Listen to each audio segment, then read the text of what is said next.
out there, internet people. We are back. We are back with yet another Sports God podcast. It is your bearded brothers. Codpast? Codpast. Codpast. That's a little too close to something else. That's a little too close to a different word. Yep, we're gonna move on from that one. We're gonna move on. I am Matt. I'm Goofball Chris. That's my brother Chris. Loki's on the back of the chair, but he's in timeout for being a brat and biting. Yeah, Mr. Bitey. Mr. Bitey. And we are back here. We are going to talk about the insanity that was week 2 in the NFL because, oh boy, you could call this upset week. Things happened. Things happened. Lots of things happened. Lots of things happened. Did newsworthy things happen? Yes. I'd say there's one newsworthy thing that happened. You want to talk about it here, or do you want to talk about it from the game? You can go ahead and start it. Why not? All right. Bryce Young has been benched. This comes to the shock of pretty much no one. Pretty much no one. I think the only shock was most people going, oh, this came a little earlier than I expected. Actually, there are also some people that went, what took you so long? Yeah, most people were like, oh, give him a chance at least for one more season with somebody else. But like, yeah, but let's be honest. Most people are looking at it being like, oh, this is like 2 to 3 weeks earlier than I expected. Yeah, we kind of all expected that he'd get benched at some point this season if he didn't look better, and he really hasn't. So, I didn't see this. See what? What'd I miss? This was 5 hours ago. Dolphins placing QB Tua Tagovailoa concussion on injured reserve. Not permanently. It's I know, but I did not expect that. It's the 4-week version. It'll last until at least week 8. Yeah. Yep, it's the 4-week version. That's still like a. He's got to miss at least the next 4 games.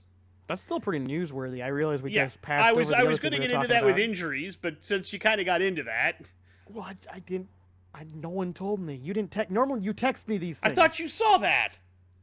Unfortunately, I was at work, so I never had to check my notifications until now. No, I don't think anybody... We'll talk about exactly what happened with poor Tua on the Thursday night game. But he definitely, the way he was moving and walking, and I think they're just being extra super cautious considering his history. I don't know what it is with him, but every time he sees somebody twice his size, he decides he wants to drive through them head first. Also, somebody pointed out how ironic's not the right word. What's the word I'm looking for? I can't think of one, so I'm just gonna say interesting. That the guy he ended up hitting was Damar Hamlin. Oh yeah. Yeah. That to me, that's kind of funny. It's slightly funny, but Hamlin, like, very clearly was trying... Like, you can tell by the way the tackle happened, he was trying to actually avoid that happening. Yes. And that still happened. And it still happened. And Hamlin, we'll talk about it. We'll talk about it when we get there. But, you gotta feel bad for that guy. Talking about other injuries, because there have been a few that I feel that I feel are noteworthy that happened, or at least people also going on IR. So, other big injuries. Isaiah Pacheco. He cracked a bone in his leg. I think there's fibula. There is no such thing as the fibula. There's a tibia and a fibia. What did I might have meant fibia then. I don't know. I don't know medical shit. I do. Leave me alone. Leave me alone. A tibia and a fibia. Well, he broke one of them. Yep, I believe it's the shin bone, which I believe, if I remember right, is the tibia. And I believe he cracked it. Okay. He's out probably, they say 6 weeks? I believe it was 5 to 6 weeks somewhere, but they did put him on IR. It is not season ending. Based on that news, Chiefs are signing running back Kareem Hunt to the practice squad. I did see that happening. Also, that's partially because at this point in time, Clyde Edwards-Helaire he is not expected to play the coming week because he has been put on the non-football related injuries with an illness. Yeah. So not expected to play the upcoming game, so they do need Yep. some depth at running back just in case the worst would happen. Yep. Derek Brown, defensive tackle from the Panthers, he is on season-ending IR. He is finished. They also lost one of their safeties, Sam Franklin. He's out. They're saying he's eligible for return about week 5-ish. Unfortunately, the Rams would lose yet another piece. Man, this is like the repeat of last year where they just constantly get everybody injured and then also have to make that crazy run to try to make playoffs still. Like Darian Kendrick, one of their defensive backs, is now on season-ending IR, and Cooper Kupp is considered doubtful for their next game with an ankle injury. They've got offensive lines have been banged up, and we all know that I can't remember his name, is out. It's not going to come to me. Puka Nacua? Yes. I knew there was a P in there. I just, after saying Pacheco, that's the only thing that was coming to mind. But Puka Nacua, he's out for 4 or 5 weeks or something. I think 4 right now. Yeah. So we're still not sure. They're talking that IR might be something they're going to have to do for CMC for the 49ers. In fact, it sounds like that's probably going to happen. Yeah, that sounds like that's the direction they're heading in. So there's been a bunch of stuff. The Vikings, of course, still have Jordan Addison is still out. And I believe they've said JJ is questionable for next game. They say they quote unquote questionable at the moment, but it sounds like it sounds like it's going to happen. Yeah, because it's just a contusion, which is basically just a really bad bruise. Yeah, he had a pretty bad bruise. He got kicked in the quad. Yep. Which, to be frank, does fucking hurt. So I get it does absolutely. That hurts, and that bruise on your quad is that bruise on your thigh. Just that can hurt a lot. Oh my god, that can hurt so much. Also, Colts also placed DeForest Buckner on injured reserve as well. Yeah, I heard about that one too. I believe. Yeah, that's a pretty big loss for them. That is a big time loss for them. Yeah. So injuries are starting to pile up. I hope they're not affecting your fantasy teams too much. Mine not at the moment, actually. I'm the idiot though that went ahead and started Keon Coleman over.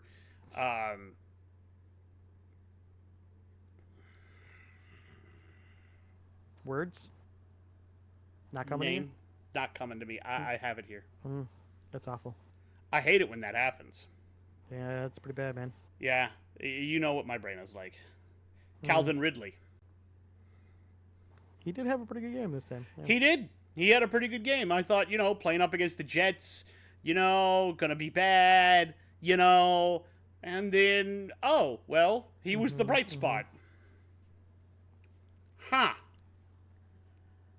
What about them apples? One other thing I do want to bring up baseball-wise. I want to look at something because I don't know how close they are to the end of the season.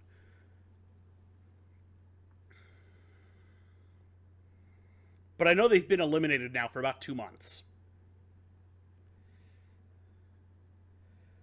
The Chicago White Sox are on a historically bad streak.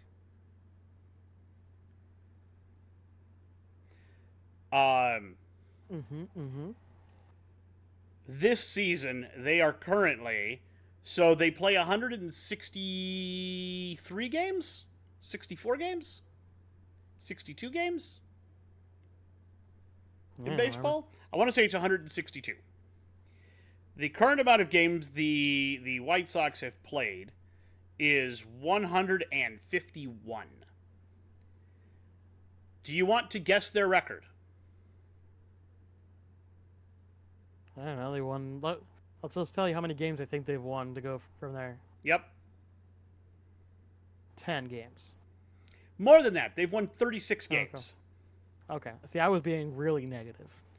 But they've lost 115. I'm not shocked by that either. They are 50.5 games out of first.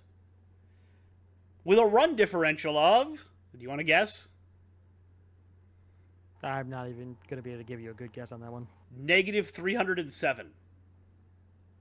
That's fair. They are historically bad. They're right up there with the Cleveland Spiders. Interesting. The Cleveland Spiders actually had the worst team in baseball history. And in fact, were so bad and so out of money that their final game was pitched by a hotel bellhop from across the street. If anybody out there who's watching this wants to look up how bad you can get at baseball, look up the Cleveland Spiders. It's a tale for the ages. Anyway, do you think we should get in to game reviews? Are you ready? I mean, we can certainly do that. Yeah. Bam! We'll put the numbers up there. All right. I'll start this week since you started last week. So I will take the Thursday night game, which was the Bills and the Dolphins. Final score 31-10. I picked the Bills. You picked the Dolphins. To be fair, Tua got the concussion in the third quarter. To be fair, he wasn't looking great up to that point even. I'm just saying the possibilities was still there at that point. Regardless of how bad it already looked. Didn't make it better. No, it definitely... I'm not saying it made it better, but I would say it significantly decreased their chances of winning at that point. He'd already thrown 3 interceptions by that point. I know, and it only got worse. No. Skyler didn't throw a touchdown or a pick. I don't count that. I don't count that. But let's go over some stats. Josh Allen, 13 of 19 for 139 yards and 1 touchdown. Is it just me or does that feel very pedestrian? For Josh Allen, that's just a very quiet game. Also considering he only ran twice for 2 yards. Again, for Josh Allen, it's very quiet, but at the same time, there's a very good reason for that. Because James Cook carried the ball 11 times for 78 yards and 2 touchdowns. Exactly. Dude was feeling himself. Ray Davis also cracked off 9 carries for 29 yards. Yeah. Out of that, Khalil Shakir had 5 receptions for 54 yards. Ty Johnson caught 1 for 33. Dalton Kincaid came out 4 for 33. And James Cook caught 1 reception for 17 yards and a touchdown. He had 3 touchdowns in this game. Mm-hmm. Uh-huh.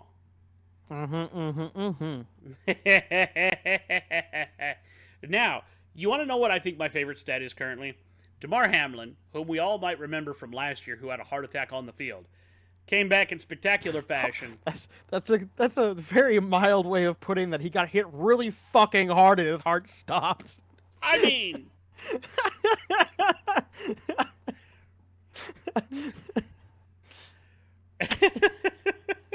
Go on. But go on.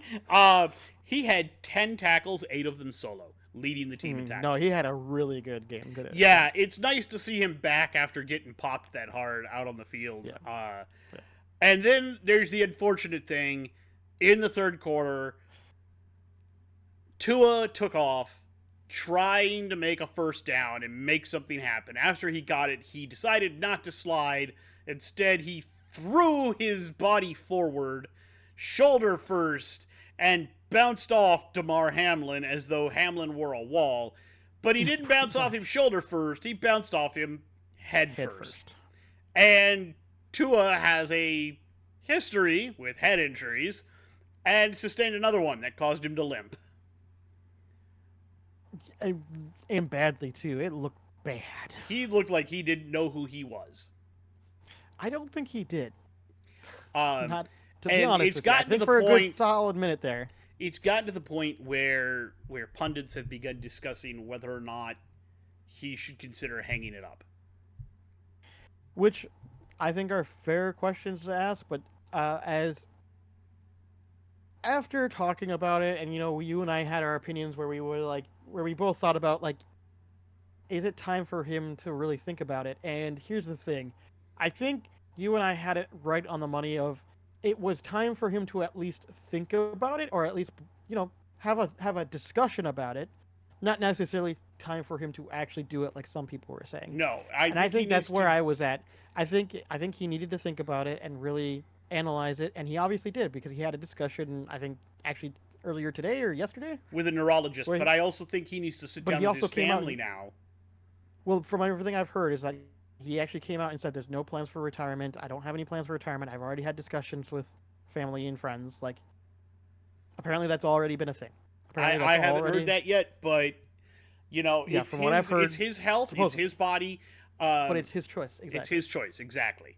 Um, That's what this is all Obviously about. you and I can look at it, or anyone else can look at it and go, "Man, you are kind of starting to put yourself on the line because the more often that happens, the worse it's going to get to a point where like all of a sudden you'll be 60 years old and completely have complete Alzheimer's or dementia and not know who you are anymore at the age of 60, which is Yeah, and crazy that's to no think about." good.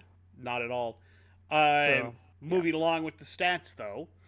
Balin Spector, 10 tackles, 7 solo. Dorian Williams, 10 tackles, 5 solo. Christian Benford, 7 and 6. The other ones, Ed Oliver, 3 tackles, 3 solo, 1 sack. The other 2 were tackles for loss. Von Miller, 2 tackles, 2 solo, 1 sack. Those were the only sacks on the day. Interceptions.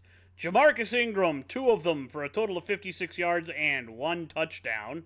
And Christian Benford got 1 for 6 yards. So yeah, now you see how Buffalo won. On the Miami side, Tua, 17 of 25 for 145 yards, 1 touchdown, 3 interceptions. And those all happened before he had to get taken off the field. Yeah, it happens. Replaced by Skylar Thompson, who went 8 of 14 for 80 yards. Woo. Woo. Rushing, Devon Achane, 22 carries, 96 yards. Tua, 2 for 17.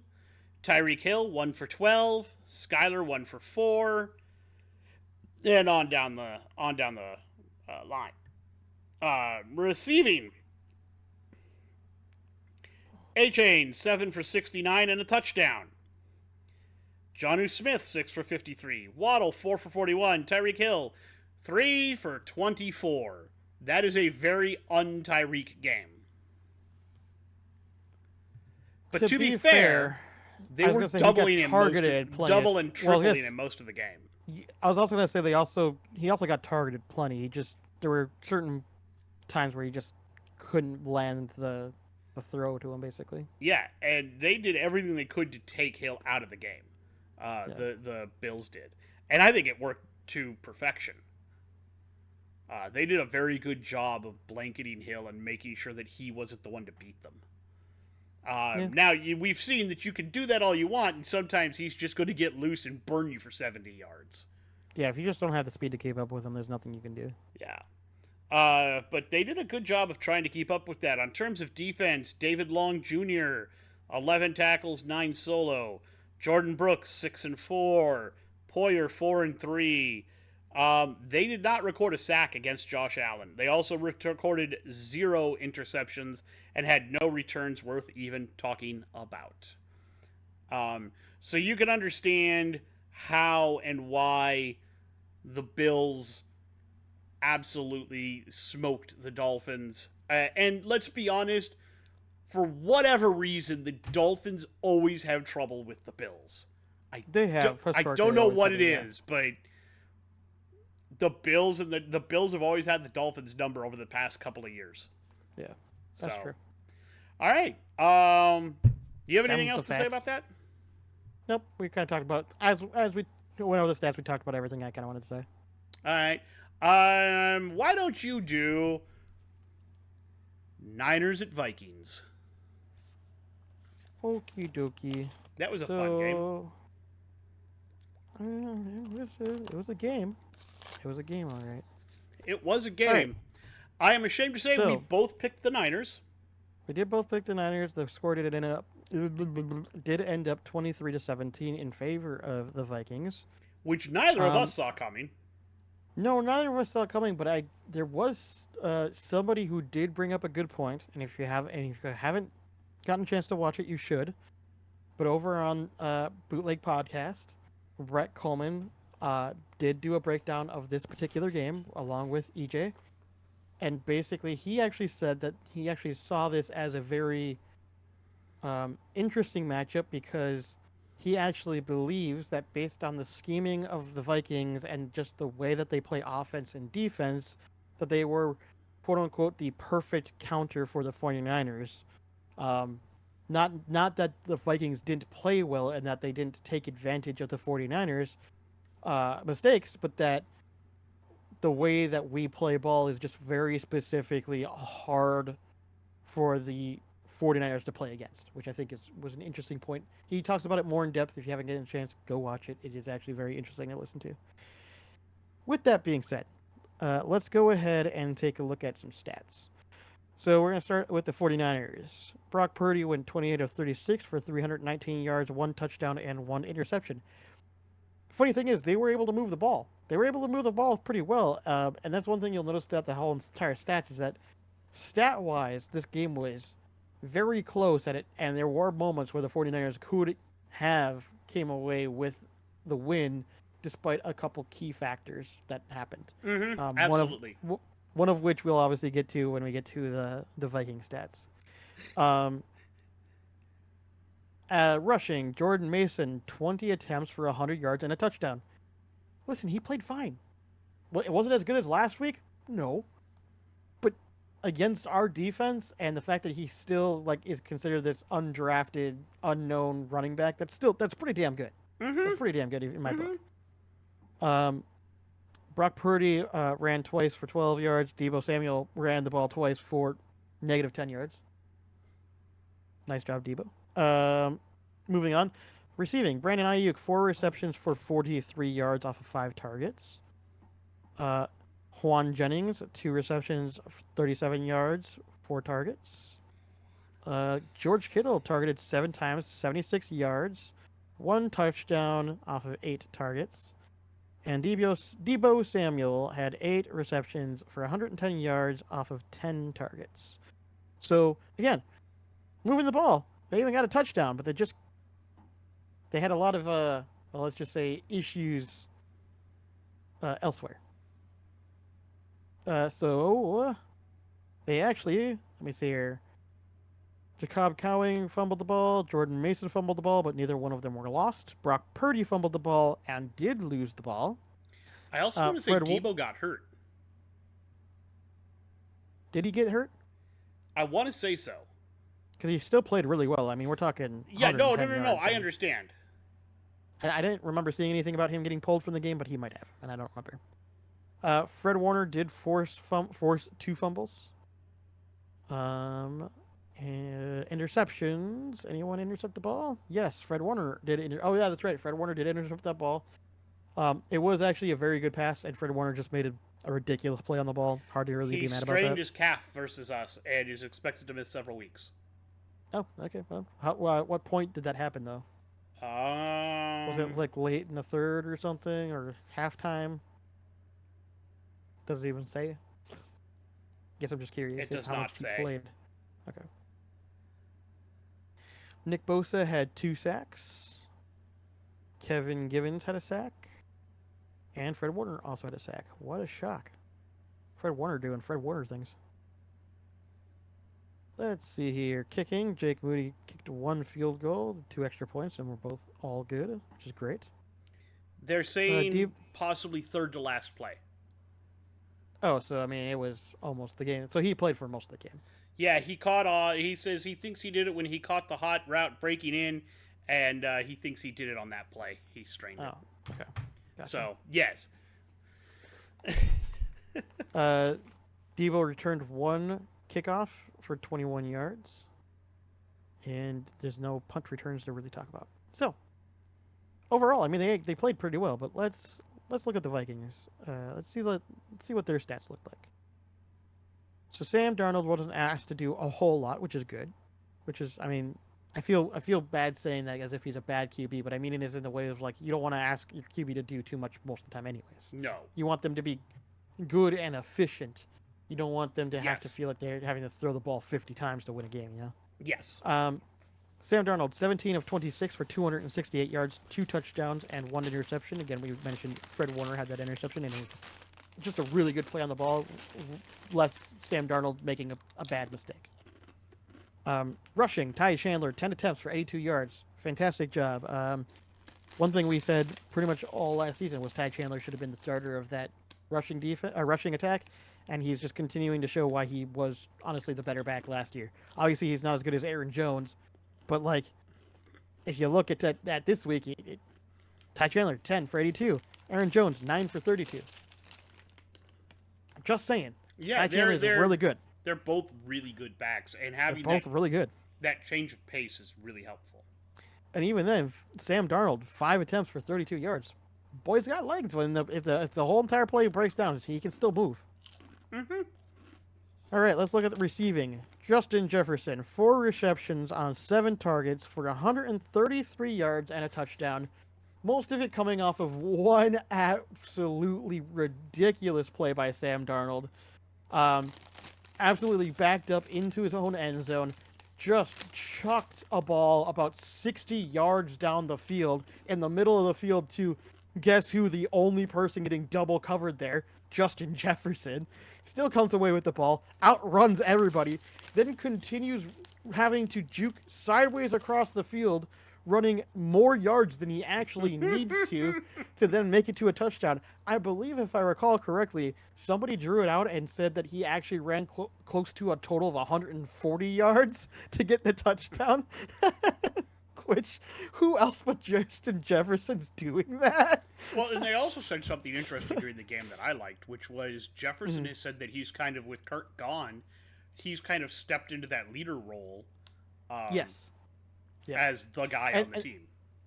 Which is also funny because Sam Darnold brings a lot to the locker room. Apparently, people are saying like at first people were like not exactly sure about how it was going to work, but then over the last over the basically preseason and well, I should say training camp preseason and now the regular season, apparently like the locker room apparently really likes him. So that's also obviously good. So, I mean, things are going very, very well. Who else received the ball? Aaron Jones did receive the ball 5 times for 36 yards, so that's fine. Jalen Naylor, 3 receptions off of 4 targets for 54 yards and a touchdown, which is great. And let's look at fumbles. Sam Darnold did fumble the ball twice, according to this. However, he didn't lose them, which is fine. Aaron Jones, unfortunately, did fumble the ball and lose it. Yep, that was... That right was on sad. the goal line, too. That was a sad one. That was sad. Patrick Jones II did force a fumble, which is good. He also had 2 sacks. I haven't gotten there yet. I was going to get there. Sorry. My stats are broken down differently than yours. Looking at interceptions, we did actually come away with one from Josh Metellus. Is that how you say his last name? Metellus? Okay. So he ended up... intercepted the ball, getting a 12 yards return off of it as well. And then as we look at the defense, Blake Cashman came away with a sack. Jonathan Greenard had a sack. Patrick Jones II had 2 sacks. Which makes 4 in 2 games for him. And then Andrew Van Ginkel also had a sack. And the amount of weird stuff that Van Ginkel brings to this defense just... I don't know what it is, but there's like he's just so good. He's just like that weird straw that stirs a drink. It's funny. I like him, but I also really like Blake Cashman on this team. He just... I don't know. He slots in so fucking well. It's crazy. Like, I don't know how else to explain it other than he just fits like a puzzle piece. Oh, perfectly. And he loves being here because this is where he's from. Exactly. That's what I'm saying. It's just crazy how well it works. It's just like, yeah. Why didn't we do this earlier? What the fuck? All right. Let's look at kicking. Will Riker was 3 for 3 with 2 for 2 on extra points, which is good. Granted, his long was only of 39, so they never really asked him to really kick too far. Kickoff returns, there's none to speak of, and Brandon Powell did receive a punt and got 10 yards off of the punt. So, like I said, looking at stat wise, you can see that actually we came away fairly even, all things concerned. But there was a couple key plays, particularly turnovers from the 49ers end, especially when they were moving the ball well. Like, you and I talked about this last year with the Vikings. There's nothing more killer than to see your offense move the ball really well and then turn it over in the red zone or near the red zone. There's nothing more that kills you than seeing that happen not once, but twice. Oh yeah. Like, it's such a killer. And even then, with that happening against the 49ers, the fact that we still only barely squeaked away a win. I mean, they're a great football team. There's no doubt. And I think I kind of do agree um, with Bootleg podcast and how they broke it down. And the idea that we just were a really good matchup against the 49ers. That isn't to say that we aren't a good football team. It's just one of those things that, we just kind of have their number for some reason. I mean, I didn't know this, but the 49ers haven't won in Minnesota since like 1995 or some shit, 1997 or something like that. Like, they just can't win here for some reason. They've always had issues here. So it might be just one of those weird curse situations that they just can't for some reason get it. It's also the same thing as the Vikings haven't won at the 49ers stadium since I think like 1985. So I mean, it kind of goes both ways, to be fair. Yeah. Home field for some reason just is a big advantage against on those two teams. It just is. So great game. I'm happy that we won, but I also don't want to overinflate this. I'm curious to see how the next game is going to go because two games. We have another great. great team. Let me give me one more really good team that you beat, and then I'll buy the hype train. Then I'll start huffing the copium, so to speak. Yeah. I totally get that. I totally get that. Yeah. That 97-yard touchdown was just, it was gorgeous. We watched that happen, and we were just like, yes.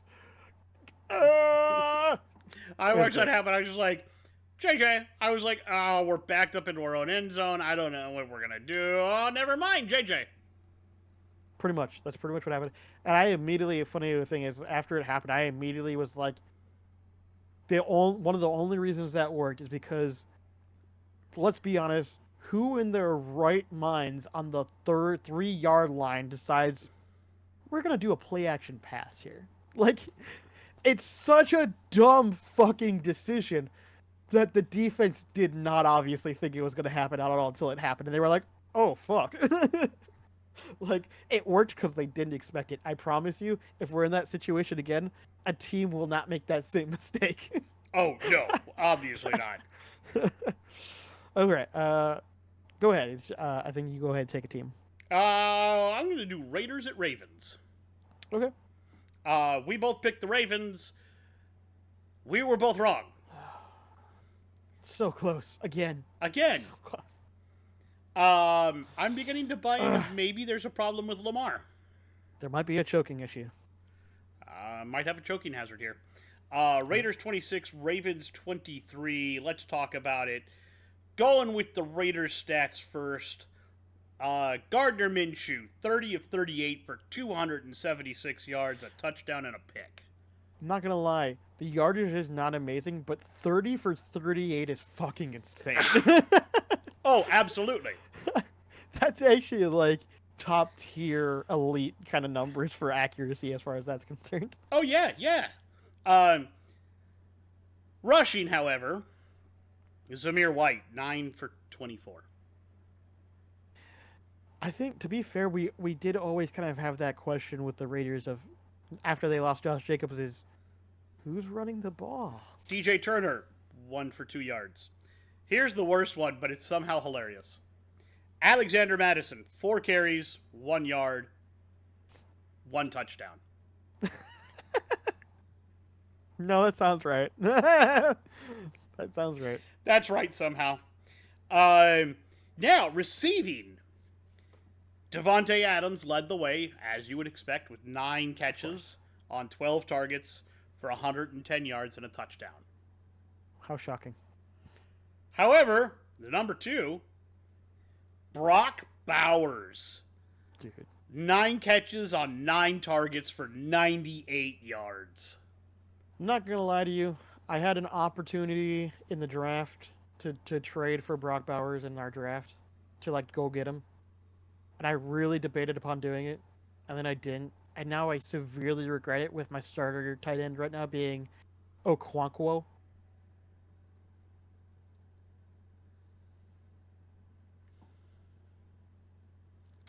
I should have made that draft. I should have made that trade. We should Should have have done made it. that trade.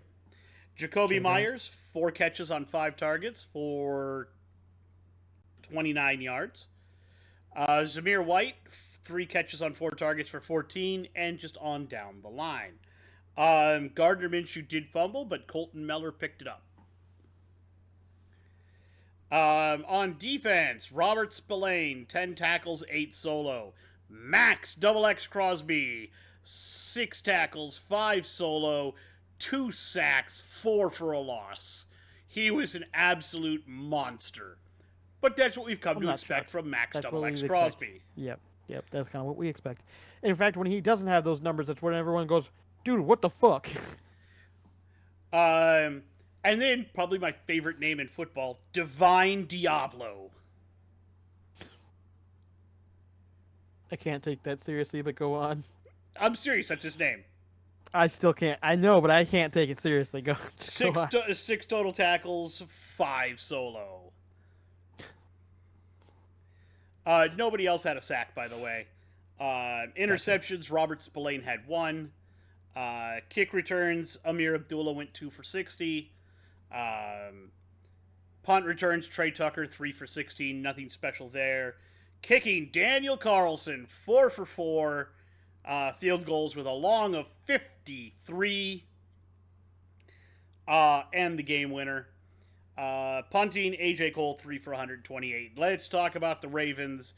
Lamar, 21 of 34 for 247 yards, a touchdown, and an interception, and was sacked twice for 15 yards.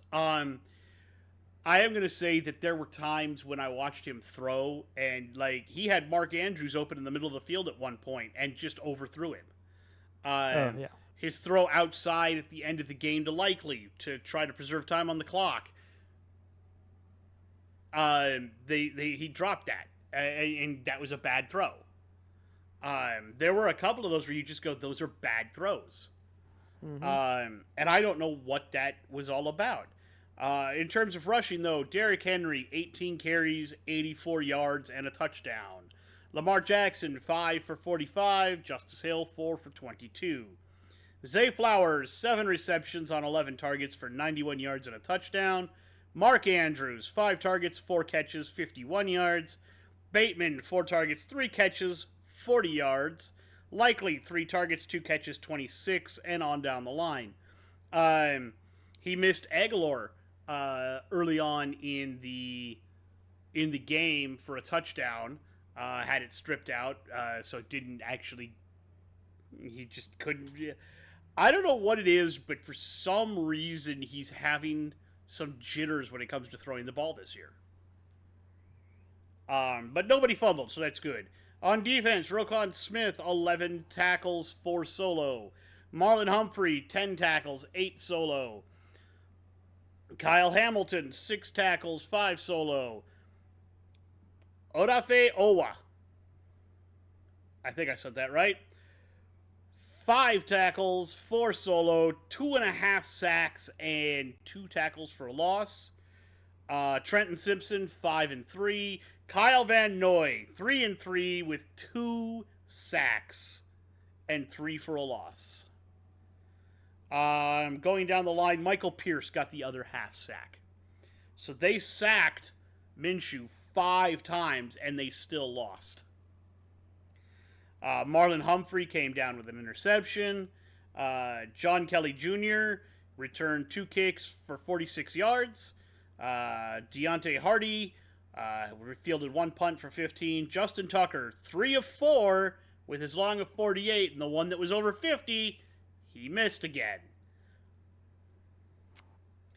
Could have been a tie game at this point. Jordan Stout, 4 punts, 173 yards. Yeah. So between Lamar overthrowing some receivers and making some bad throws and that miss by Tucker, Yeah, they regret that.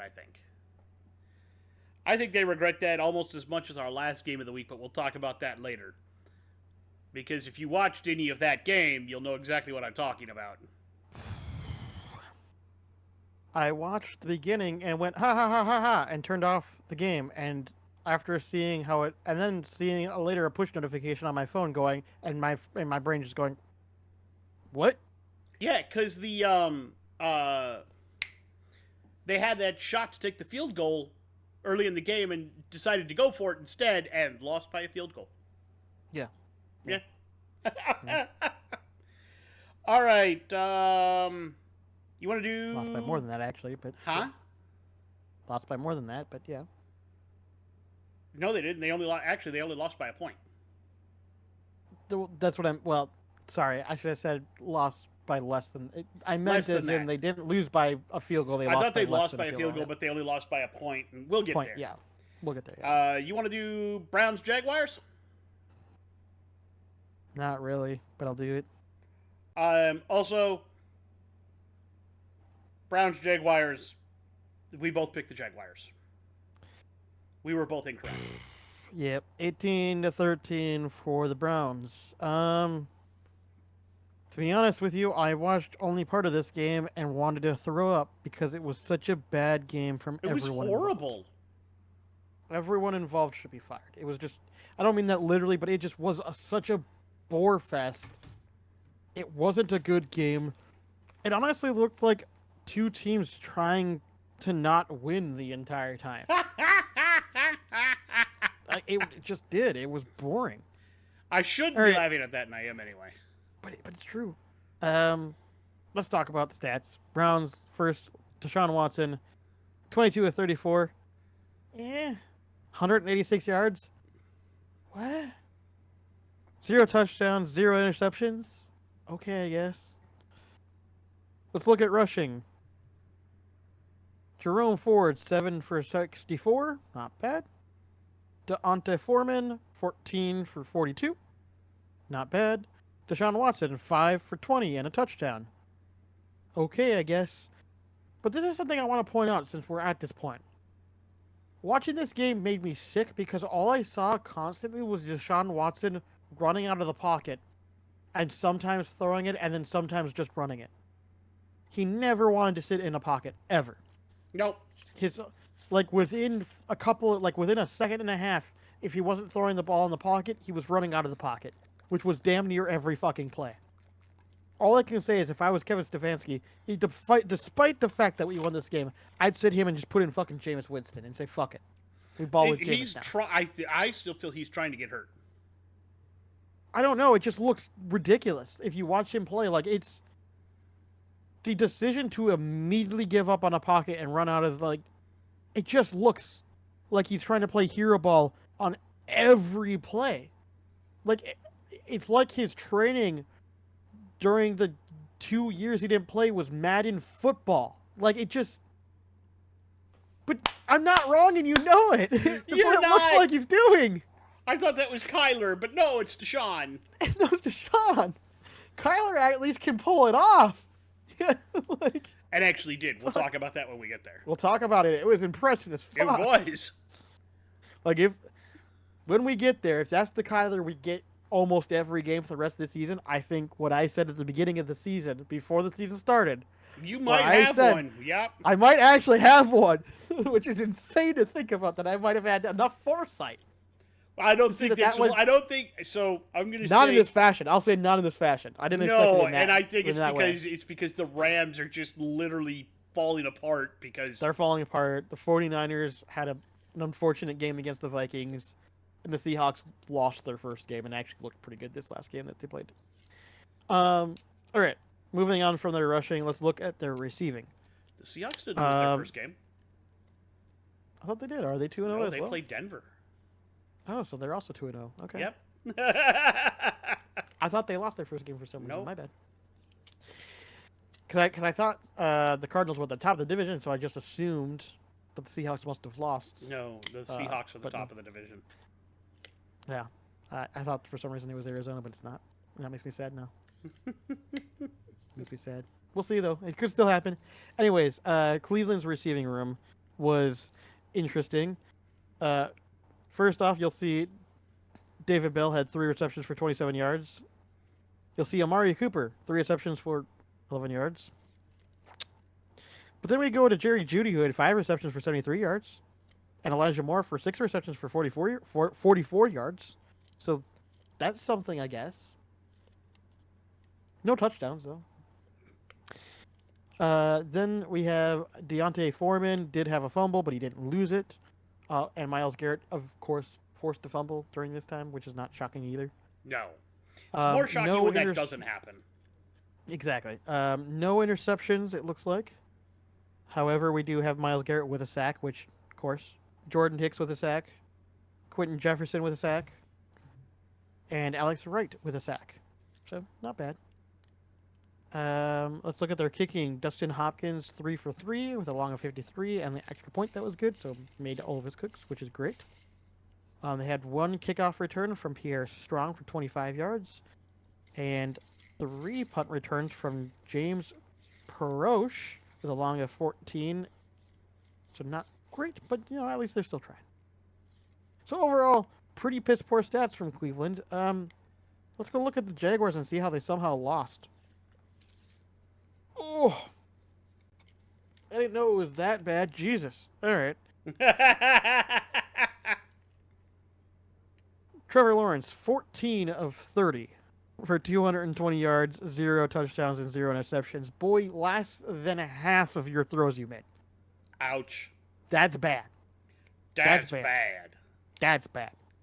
Jacksonville rushing, also not great. Travis Etienne had 13 rushing attempts for 52 yards and 1 touchdown. Dearness Johnson had 5 attempts on 26 yards, and Trevor Lawrence twice for 45. And that's it. So not great. Not horrible. But certainly not great.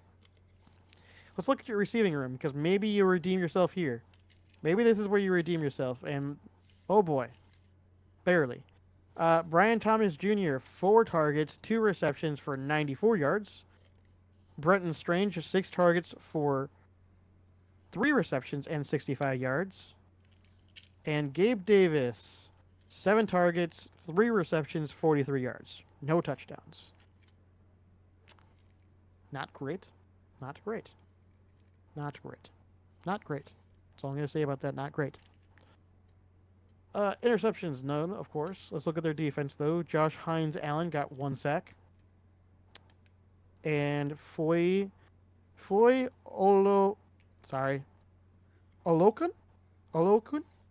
Good luck. Sorry, I can't say your name. I can't say your name. I'm so sorry.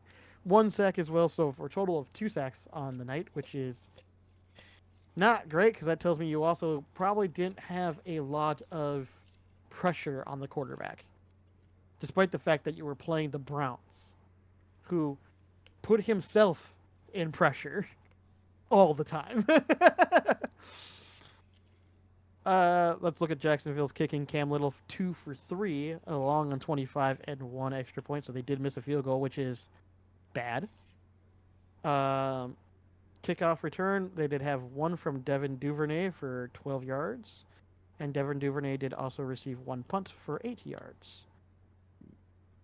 Yeah, from everything I'm reading and from what I remember watching, it was a clusterfuck of Cleveland playing mostly bad offensive football with a little bit of good defensive football, and Jacksonville just shitting the bed all over the field.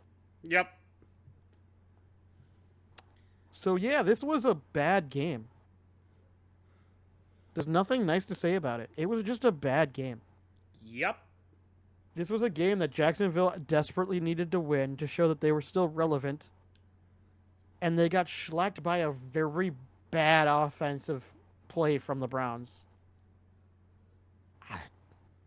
And the Browns are just showing that they're also not the defense from last year. They're a good defense, but they're not the great defense. They're not the defense they had last season. Yeah. Yeah. So, like, boy, this just makes me sad. Yep. All around, this game just made me sad because I was hoping for like a fun game, like a potentially like offensive defensive battle. Not really much from the offense of the Browns, but more like offense from Jacksonville going up against a hard defense, and that could be really interesting, and it just wasn't. It just wasn't that. Your turn. I'm gonna talk Jets Titans. Oh boy. You picked the Jets. I picked the Titans. Um, actually, I only lost by a touchdown. It On didn't that one. look good. I was gonna say it didn't look good from either side, to be completely honest from It you. didn't for a little while, and then the Jets found a groove. The Jets found a groove, and then Will Levis decided to We'll do weird Will Levis things. We'll talk about that because that was hilarious. That was like, I think hilarious somebody and on fucking TikTok, stupid. somebody on TikTok put it the best way. Will Levis is fun to watch if he's not your quarterback because he's not your always quarterback, doing exactly. something entertaining.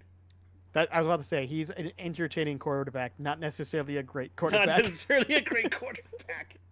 We're going to talk about it, though. Starting with the Jets, though, the final score was 24-17 New York. So Aaron Rodgers does get that first win for the Jets. He went 18 of 30. Which they really needed. He went 18 of 30. So here's something I do want to discuss just very briefly, because I'll probably bring it up again later, but very briefly. Here's an early snippet of my potential showers or potential rant later. Aaron Rodgers does not look like Aaron Rodgers anymore. No. He does in brief spurts. Very, very brief spurts. Yep. 18 of 30, 176 yards, 2 touchdowns, no interceptions, 2 sacks for 12 yards. Not what we expect out of Aaron Rodgers, but he is 40 now. Yes. And he is obviously coming off of a really bad Achilles injury. Yes. Rushing. Brees Hall, 14 carries, 62 yards. That's not horrible. Now, Braylon Allen, whom they got out of Wisconsin. He's a rookie. 7 carries, 33 yards, and a touchdown. He's actually looking pretty good. He actually looked really good. Their receiving room, Garrett Wilson caught 4 passes on 6 targets for 57 yards.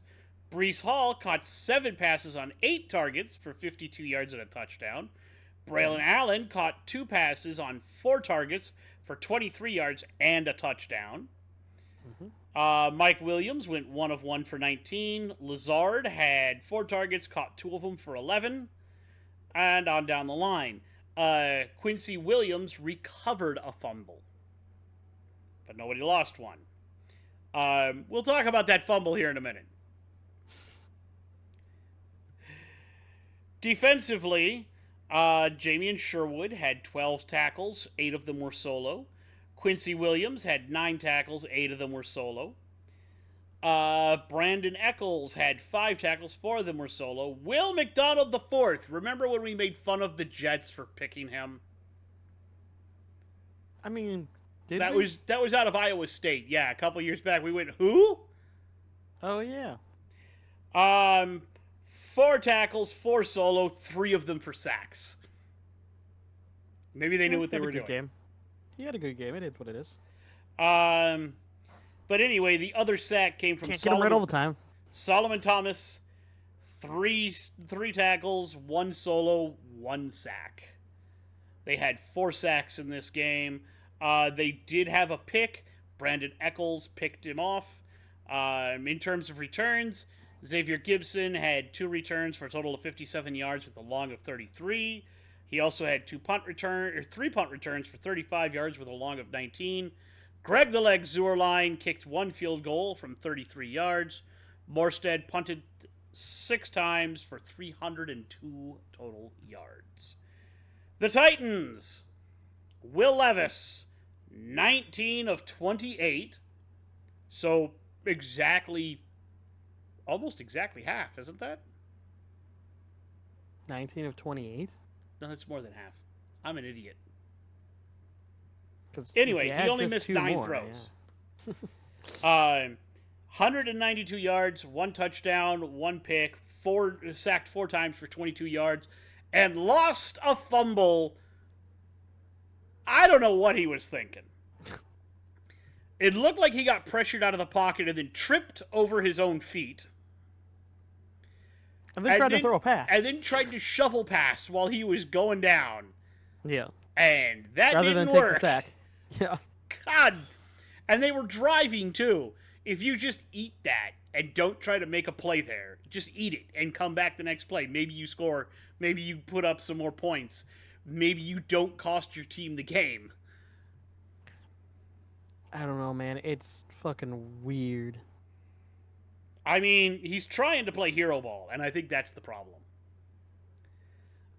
Tony Pollard in their rushing room, 17 carries, 62 yards. Levis, 4 for 38. Spears, 6 for 20. And Ridley even got in on the action, 1 for 10. Also scored on that play. Calvin Ridley also caught 4 passes for 77 yards and a touchdown. Tony Pollard caught 5 on 6 targets for 40 yards. Boyd caught 2 on 5 targets for 26 yards and dropped one in the end zone at the end of the game. Yeah. Nice. Chigakwonkwo, 3 receptions for 16 yards on 3 targets. Wiley, 2 targets, 2 receptions, 13 yards, etc. down the way. Hopkins again, 2 targets, 1 reception, 9 yards. I think he's done. I think he's washed at this point. And of course, we already talked about fumbles. Defensively, Ernest Jones the fourth, 9 total tackles, 6 solo. Kenneth Murray Jr., 8 tackles, 5 solo. Quandre Diggs, 5 tackles, 4 solo. Now, the sacks came from Harold Landry III. 3 total tackles, 2 solo, 2 sacks. They had no interceptions, and those were the only sacks they had. Kick returns, Jaquan Jackson, 1 for 30 yards, and Tyjae Spears, 1 for 22. Punt returns, Jaquan Jackson, 5 for 37. The longest was 18, so not great on the punt returning. Nick Folk went 1 of 1 from 41 yards. And Stonehouse, 4 punts, 226 yards. And if I remember right, they had 1 blocked. I believe so. Again. Second week in a row, if my memory serves. Yeah. It might be, yeah. So, Levis, look, I love you, Will. But stop trying to play the hero, man. You're not cut out for it. Why not? It's so fun to watch. It is fun to watch, unless you're a Titans fan. I'm not, so it's great. Alrighty, you want to talk about Chargers-Panthers? I guess I can talk about Chargers-Panthers. That was at least a somewhat... No, it just wasn't even a good game. It was fun to I watch guess it was one fun way. if you were a Chargers fan. Yeah. We both picked the Chargers, by the way.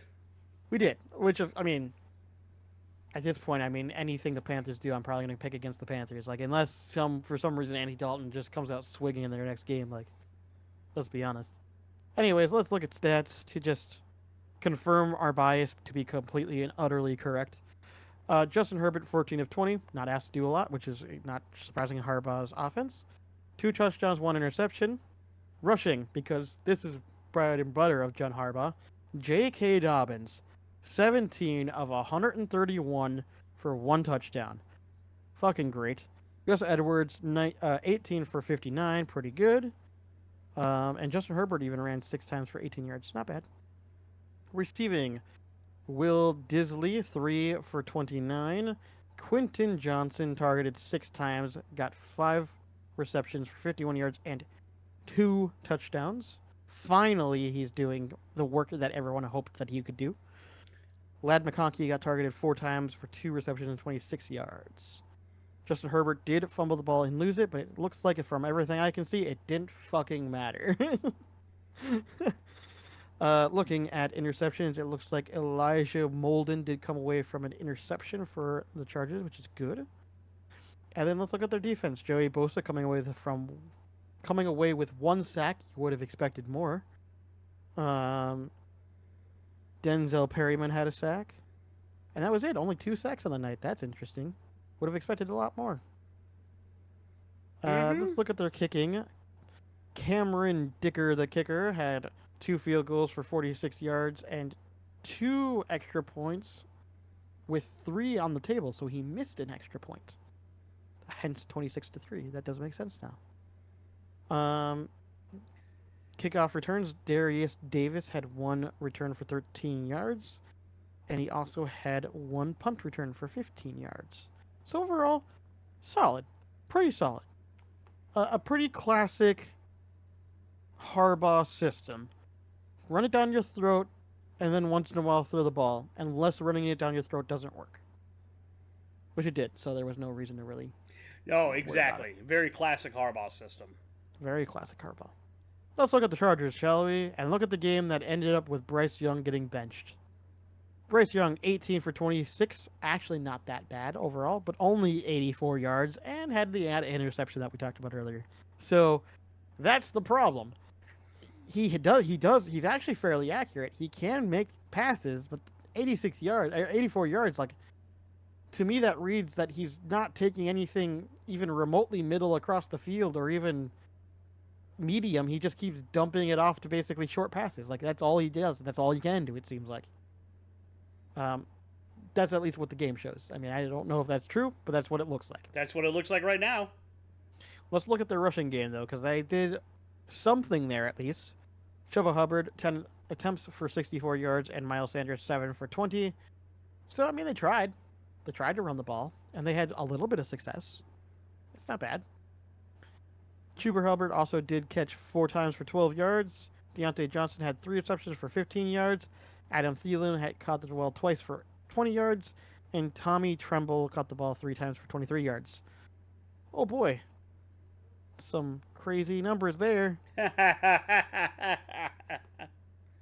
Jaden Peavy is the one that caused the fumble on Justin Herbert, which is interesting. J.C. Horn came away with an interception as well, which that's not surprising. I mean, you and I talked about him being potentially really good and, Yeah. you know, already showing some signs of that, which is good. DJ Johnson had half a sack. Jaden Peavy had also half a sack, so they combined to contribute for 1 sack on the night, which is kind of funny that it also happened to be the one that was a forced fumble on Herbert. So that's kind of interesting. They only got 1 sack, and they also only got the 1 forced fumble off of it. Let's look at their kicking. Eddie Pinheiro had 1 field goal for 38 yards, and that was it. Carolina's kickoff, Raheem Blackshear had 3 receptions for a long of 31, and he also returned 1 punt for 13 yards. Yeah, this is just very much a boring game as far as Panthers is concerned, which is not shocking. And it was just the Chargers literally punching the Panthers in the mouth. Like, that's all they did the entire game was just went, here's another rushing game, and here's another rush, and here's another rush, and here's another rush. Can you stop it? No? Or you're just going to keep punching it? Punch, punch, punch. Why do you keep hitting yourself? Like, that was the equivalent of this game. And ultimately, as we discussed, led to Bryce Young getting benched. 110% all the way. I feel bad for Panthers fans. I don't feel bad for the organization or the team. Fair. All right, moving right along, shall we? I guess. I'm gonna talk about the fun one. Huh? You gonna talk about a fun one? Actually, I'm gonna talk about one that was closer than it had any right to be. Ooh, which one is that one? There's a couple of them on there. Seattle, New England. Okay, fair. Seahawks. I don't know if I necessarily agree with you. I think I do understand them being pretty equal, actually, but that's just me. Seahawks, Patriots. I did not expect the Patriots to be this good. In fact, the game went to overtime. Now, we both took the Seahawks to win, and we were both correct. They do get the win in OT, 23-20. But boy, was this game close. A lot of back and forth on this. Geno Smith, 33 of 44, 327 yards, and 1 touchdown. no interceptions, was sacked 3 times for 15 yards. Rushing, Zach Charbonnet, 14 for 38 and a touchdown. Geno, 5 for 8. Receiving, DK Metcalf, 14 targets, 10 receptions, 129 yards and a touchdown with a long of 56 as he sprinted away from everybody. But that's what DK does. JSN, Jackson Smith and Jigba, 16 targets, 12 receptions, 117 yards. Not bad. Charbonnet, 5 targets, 5 catches, 31 yards. Lockett, 2 targets, 2 catches, 15 yards. Jake Bobo, 2 targets, 2 catches, 15 yards. Noah Fant, 3 targets, 1 catch, and 14. And Lavasca Chenault Jr., 1 target, 1 catch, 6 yards. No fumbles. Defensively, Rayshon Jenkins, 9 total tackles, 4 solo. Tyrell Dodson, 8 tackles, 4 solo. Julian Love, 7 tackles, 7 solo. Devon Witherspoon, 7 and 4. Knight, 7 and 3. Jaron Reed, 6 and 3. Boye Mafe, 5 tackles, 4 solo, 1 sack. Leonard Williams, 4 total tackles, 1 solo, 1.5 sacks, and Byron Murphy II, 4 total tackles, 1 solo, and half a sack. For 3 total sacks on the team, no one had any interceptions. Chenault did return a kick for 26 yards. D. Williams did 2 punt returns for 38 yards with a long of 23. Jason Myers went 3 for 3 on field goals with a long of 44. And Michael Dickinson had 5 punts for 269 yards, 1 touchback, and 1 inside the 20. Not bad. I'll take that. Now, Patriots, Jacoby Brissett, 15 of 27, slightly over half, for 149 yards and 1 touchdown, sacked 3 times for 24 yards. Rushing, though, Antonio Gibson, 11 carries, 96 yards, and ripped off a 45-yarder. Ramondre Stevenson, 21 carries, 81 yards, 1 touchdown. Did you start him this week? Who? Stevenson? I did. Good for you. Jacoby Brissett, 2 carries, 6 yards, and on down the line. Receptions, Hunter Henry, have yourself a game, 12 targets, 8 receptions, 109 yards. And then rookie Jalen Polk, 3 targets, 2 catches, 12 yards, 1 touchdown. Stevenson was targeted 5 times, caught 2 of them for 9. KJ Osborne was only targeted twice, caught 1 for 7. Gibson 1 for 1 on 7 yards, and Austin Hooper 1 for 1 for 5. Ramondre Stevenson did fumble, but on Wenwu, he wound up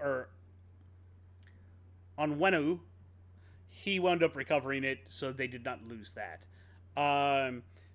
Defensively, Kyle Duggar, 9 total tackles, 8 solo, 1 sack.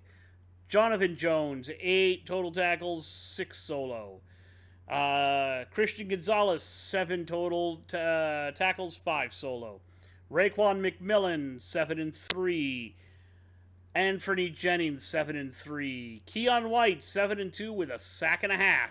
The other half sack went to Daniel Ekali.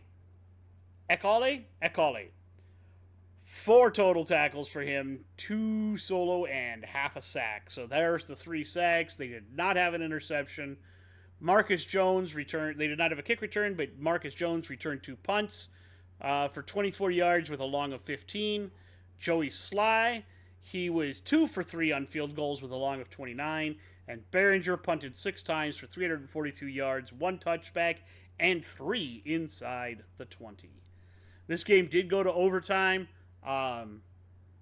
Seattle would eventually win it in overtime, 23-20. It was a well-played game for both sides. I feel like the passing offense was much better for Seattle, and I feel like New England had the better rushing offense, and they just kind of bounced each other out. neither team could really get an edge over the other. You know what I mean? Mm-hmm. Mm-hmm. Mm-hmm. What are Sorry, your thoughts? I was finishing watching something stupid that a friend sent me. Sorry. I have very little thoughts about this game, to be completely honest with you. Um, it was a fairly good game for most of it. Like, I just, I don't know. I mean, I did tell you that I thought the Patriots were going to be a sneaky good team, and I did tell you that I don't think they're going to even have a top 10 pick this year. But they are playing a little better than I expected at the same time, so it's kind of hard. It's kind of that weird feeling of they're playing they're playing in a manner that I think is beyond what I expected, but at the same time not that far out of key from what I was expecting either. So it just feels weird. Right?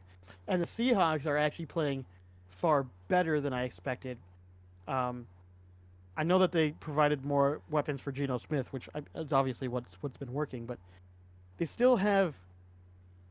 I'll put it this way: with how good of weapons they have and how good that defense is, they frankly should have shellacked the Patriots, and that makes me more wonder: are the Patriots better than I expected, or are the Seahawks not playing to the maximum capability that they should? So it's hard to know which is. I feel you. I feel you on that. It surprised me too. However, let's talk about the surprise game of the week that's also the most fun game of the week.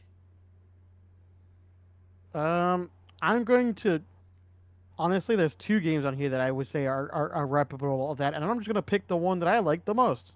So I'm going to just arbitrarily pick the one that I thought was the most entertaining for me to watch, which is the New Orleans Saints versus the Dallas Cowboys. That's the one I was talking about, actually. Okay, because there's one other that was entertaining to watch if you did watch it on here as well. That it was also a pretty skewed one. I mean, you brought him up earlier. Yeah. That one was skewed, but for a different reason. That one was good fun. Yeah, but that was still fun to watch too. Yes. Anyways, so for those who didn't know, I don't remember who did you and I both pick the Cowboys on this one? We both picked the Cowboys on this one. Ooh, yeah. The story ended up being 44-19 in favor of the Saints. So let's go ahead and talk about it, shall we? Because that was weird. There's one individual that played. Well, I shouldn't say just one, but there was definitely one that outplayed everybody on that football field. Okay. We'll get there. So let's talk about Derek Carr. 11-16, perfectly fine. 243 yards, that's pretty good. 2 touchdowns and 1 interception. That's actually pretty good. Let's look at their rushing though, because Alvin Kamara, 20 attempts, 115 yards, and 3 touchdowns. And then let's look at Derek Carr. 1 attempt for 1 yard, for 1 touchdown as well. Derek Carr getting some rushing touchdowns. And let's look at their receiving. Who else but Alvin Kamara for 2 receptions for 65 yards and a touchdown. Chris Olave, 4 receptions for 81 yards. And Rashid Shaheed, 9 receptions for 96 yards and 1 touchdown. What a ridiculous bomb. I know. It was crazy. I believe it was like another 70-yarder for him or something. I think it was another big, yeah. Brian Brees, or is it Brian Breesy? It might be Breesy. I believe it is Breesy. Had 1 forced fumble. And Paulson Adebo had 1 interception for 47 yards. And Tyrann Mathieu also had 1 interception as well. Honey Badger doing Honey Badger things. Brian Breesy also had 1 interception. Carl Granderson had 1.5 sacks. And Chase Young had half a sack. Look at that, Chase Young actually doing things. Hey, look, Chase Young. We haven't seen you in a while, buddy. Haven't seen you in a little while, bud. And let's look at the kicking. Blake Grupe, 1 field goal for 26 yards and 5 out of 6 extra points, leaving 1 extra point on the table. No kickoff returns and no punt returns to speak of. Not like it matters when Alvin Kamara is literally doing everything on your football team. Let's go look at the Cowboy stats, shall we? Dak Prescott, 27 of 39, 293 yards, 1 touchdown, 2 interceptions. Cooper Rush also was in the game for 3 attempts, 1 actual completion, 6 yards. Good job, Cooper. You were there. You showed up for the day. Let's look at Dallas's rushing, because, boy, this is sad to look at. Rico Dwaddle, 7 attempts for 30 yards. Ezekiel Elliott, 6 attempts for 16 yards. Dak Prescott for 2 at 12 yards. And Deuce Vaughn for 4 attempts at 11 yards. They totaled 21 rushing attempts for 68 yards as a team. That's bad. That's not good. Dallas's receiving is Brandon Cooks, 2 receptions for 19 yards. Rico Dowdle, 4 receptions for 29 yards. CeeDee Lamb doing the only things that he can do on this team. 40 receptions for 90 yards and a touchdown. Blake Shoemaker, 6 receptions for 43 yards. And Jalen Tolbert for 6 receptions and 82 yards. Dak Prescott did fumble the ball, but was not turned over, which is good. And Dallas's Donovan Wilson got an interception. Looking at stats for the defense, we have Chauncey Golston had a sack. And that was it. A 1 sack. Well done, guys. Dallas's kicking. Brandon Aubrey was 4 for 4 at a long of 52 and 1 extra point. Kickoff returns, we have a couple of them on here. We have Junea Thomas for 4 kickoff receptions at a long of 26. And Cavante Turpin had 1 reception for 35 yards. Not bad, actually. So overall, this was just a slacking by New Orleans. Like, it was very... I shouldn't even say a slacking by New Orleans. It was slacking by fucking Alvin Kamara. Alvin Kamara said, guess what? We're winning today, boys. Putting on the backpack. Let's go. Let's go. That's what happened. Not to say that the rest of the offense didn't play well, but it was very much an Alvin Kamara show that day. Yes. And you know what? This marks 2 weeks in a row the Saints have scored like 40-plus points. And yeah. I don't know the highest what's point going differential in the last 2 weeks than any other team, I think. Yep. They are I don't really know if they have right the now. most for the record yet for the first 3 games, but I think they're like really close to the record for the most points in the first 3 weeks of football. Yes. So they are amazing to watch right now. So Saints fans, enjoy this. I don't know how long it'll last, but it's enjoyable at the moment. All right, I'm going to talk about a nuclear radiation game. Again, there's a couple of those on here, actually. I'm going to talk about a game where the team that won didn't score a touchdown. There's actually, I think, 2 of those, isn't there? Or is there only 1? No, there's only 1. Never mind. There's only 1. Yep, you got me. There's There's only only one. 1. This other one was such a low-scoring game that I also thought this one was 1, but no. Giants at Commanders. I think we both Giants picked just the can't win, Commanders. I think so. I think we did, but we both were like We a little did. grossed about it. We were both a little bit weird by it. Final score 18-21. We were both correct. However, I don't think either of us were correct in the way we thought we were going to be correct. No, and yes. I was banking. I didn't know that the Commanders would win in the way that they did, but I knew the Giants were going to shit the bed in the way that they did. So the Giants didn't necessarily really shit the bed. No, just enough though, and that's my point. Exactly. They always you know how there's that term where like there are teams that just find ways to win, like the Chiefs. They just somehow find ways to win. Well, the Giants just somehow find ways to lose. And we're going to talk about this because what killed them was point after touchdown. Oh yeah. Daniel Jones, 16 of 28 for 178 yards and 2 touchdowns. Once Not he bad, got sacked actually. once for 3 yards. That is not bad at all. It's not a great game, but it's not bad. For Daniel can win Jones, with that's that. a great game. You can win with that, is all I'm saying. Yeah. You can win with that. Devin Singletary, 16 carries, 95 yards, and a touchdown. Daniel Jones, 5 carries. What? Yes, one fumble as well. Lost. No, no, I was gonna say that it's just funny that the first thing I see when I open up the app. Oh, it's gonna be out of focus. No, it literally says it's the meme that says Giants are the first team in the NFL history to score 3+ touchdowns, allow 0 touchdowns, and still lose in regulation. So the first thing I see when I open it up, that's the meme I see. I just think it's funny that we just happen to be talking football, and that's the one that we're talking about. Daniel Jones, Sorry, go on. 5 carries, 32 yards. And Tyrone Tracy Jr., 1 carry for 2 yards. Receiving, Malik Neighbors, 18 targets, 10 receptions, 127 yards, and a touchdown. Honestly, I'm just going to be honest with you. The only good part about the Giants, period, dead stop. Yes, dead Malik stop. Neighbors. Full stop. Darius Slayton, 4 targets, 3 catches, 33 yards. Wandale Robinson, 4 targets, 2 catches, 18 yards. Singletary, one target, 1 reception, 0 yards. Singletary also fumbled and lost it. Sadness. Defensively, Micah McFadden, 13 total tackles, 7 solo, 1 sack. Drew Phillips, 12 tackles, 7 solo, 1 sack. Jason Pinnock, 9 and 8. Bobby Okereke, 8 and 4 with 1 sack. Oh, Pinnock also had 2 sacks.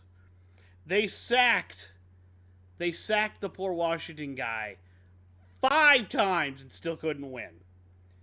Did not have any interceptions. Kick returns, Eric Gray, 5 kick returns for 128 yards with a long of 30. And Tyrone Tracy Jr. got 1 for 28. No, they did not have any punt returns. Jamie Gillen,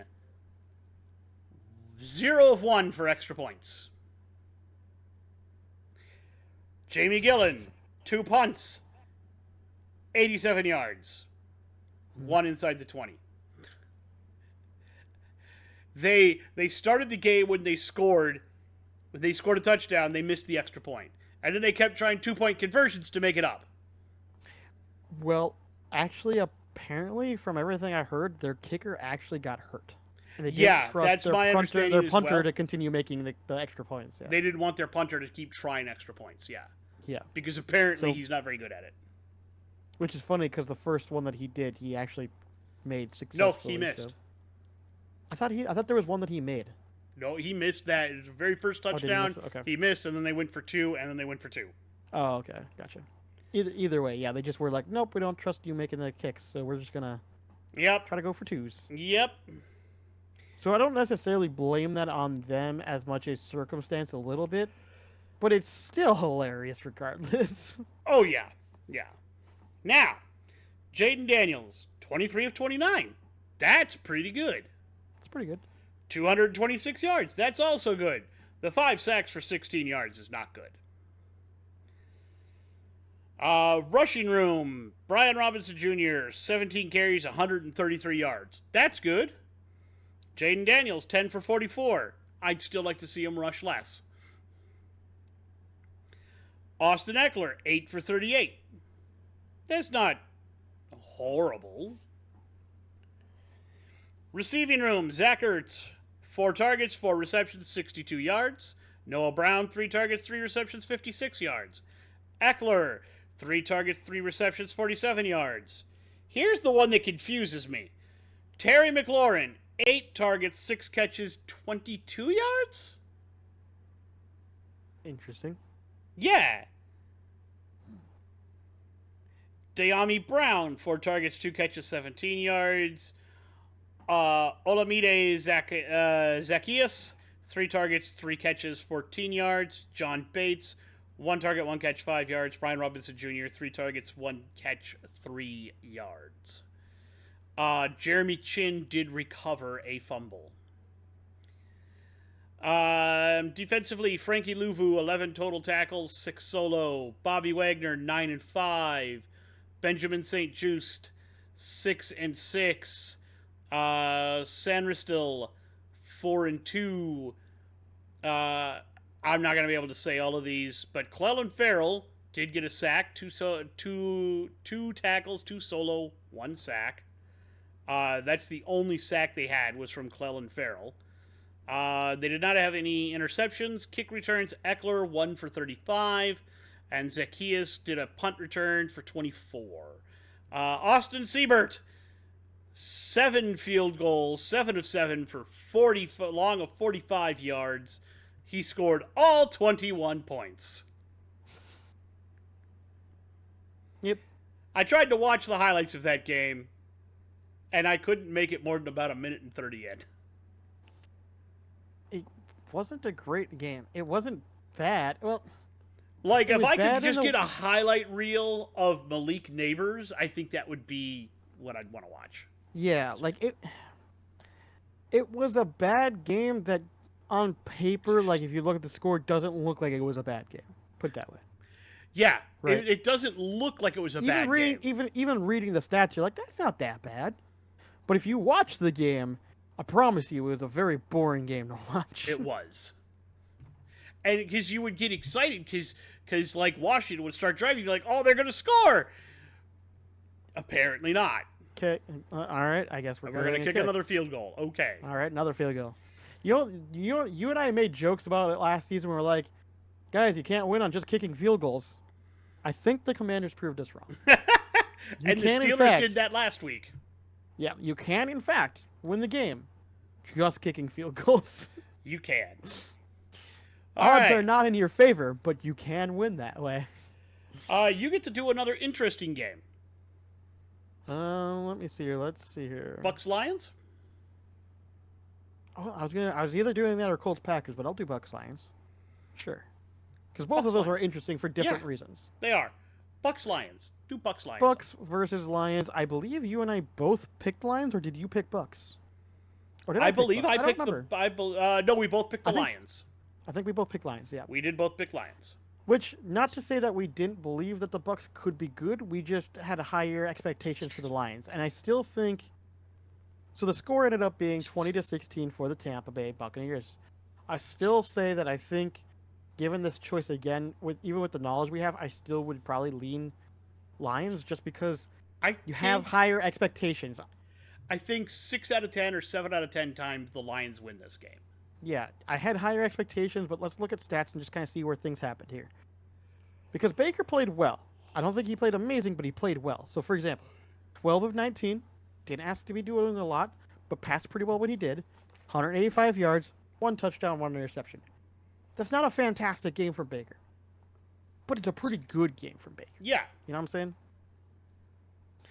Rushing, we have Bucky Irving, 7 attempts for 22 yards, and Baker 5 for 34 and a touchdown. So you'll see a theme, though. That's one thing I've noticed about Baker is have you noticed how often he is more likely to run when he's in the red zone? Yes. I think that's because of, and I could be wrong, but here's my thoughts on that. I think he does that because when the field becomes shortened, the windows to make the passes become tighter and more difficult. So I'm thinking that as he gets in the red zone, it becomes easier for him to just say, fuck it, we ballin' and just run for it instead. Yeah. Because he relies more on his feet at that point because the windows are too tight almost. Yeah. And it's working for now. But I worry that eventually that's not going to work anymore. Yeah. We'll see. I could be wrong on that. Though. But if they start spying him, then the windows may open up a little more. Yeah. Exactly. So we'll see how things go. Now let's look at receiving, because it was over. Even though he didn't play amazing, this was still a really good game for receiving. So Mike Evans, 3 receptions for 42 yards. Chris Godwin, being Godwin, 7 receptions for 117 yards and 1 touchdown. And then Jalen McMillan even had 1 reception for 21 yards. So, pretty good. Mm-hmm. Baker did fumble the ball twice, but neither one of them were lost, thankfully. Nope. And Tampa did intercept the ball off of Goff twice. Christian Ezine had 1 reception for 17 yards, and Zion McCollum had 1 interception for 4 yards. So pretty good on that front. Let's look at pressure. Did anyone get any sacks? No sacks were given up. So Jared Goff may have been pressured, but he never actually got hit. So that's interesting, actually. Mm-hmm. Let's look at their kicking. So Tampa was 2 for 2 with a long of 55, and both extra points were made by Chase McLaughlin, so he's doing pretty well there. And Tampa did not have any kickoff returns or punt returns. So overall, solid stats. Not amazing or outstanding, just solid stats. Let's look at the Lions. I have a feeling we're going to see probably the same thing, except for just Jared Goff throwing one extra interception on Baker, which might be, you arguably could be the one difference maker is that Jared Goff just happened to throw 2 picks where Baker had 1. Yep. If Baker had 2 picks, maybe Lions win this instead. Hard to say. So Jared Goff, 34 for 55. They are asking him to throw the ball probably more than I would like. 307 yards, 0 touchdowns, 2 interceptions. Now let's look at the rushing from Detroit, which I would prefer they do more of that rather than having Jared Goff throwing all the time because they have a good rushing attack. I mean, Jahmyr Gibbs, 13 attempts for 84 yards. David Montgomery was 11 for 35 and a touchdown. These aren't bad rushing stats. They should probably utilize the rushing a little bit more than having Jared Goff throwing. But maybe that's just me. Jahmyr Gibbs for receiving, 7 receptions for 22 yards. David Montgomery, 4 for 35. Amon-Ra St. Brown coming alive, 11 for 119. And Jameson Williams still continuing to be good. Not as good as his first week, but still good. 5 receptions for 79 yards. So he's still continuing that overall upward trajectory that we've been wanting to see. So that's good. That's great to see. I do believe St. Brown did leave the game. He may have, but he played really well before he did. Yeah, I think he got hurt late in the game. It's possible. Aiden Hutchinson and Levi Onwuzurike. Onwuzurike? Don't worry about it. I don't know how to say that name. They were the ones that forced the fumbles on Baker. Unfortunately, neither one of them were obviously recovered. But they were the 2 that did force the fumbles, which is not surprising, to be honest with you. And Brian Branch coming away with an interception for Detroit. Nice. Good to see the rookie getting involved. He's not a rookie anymore.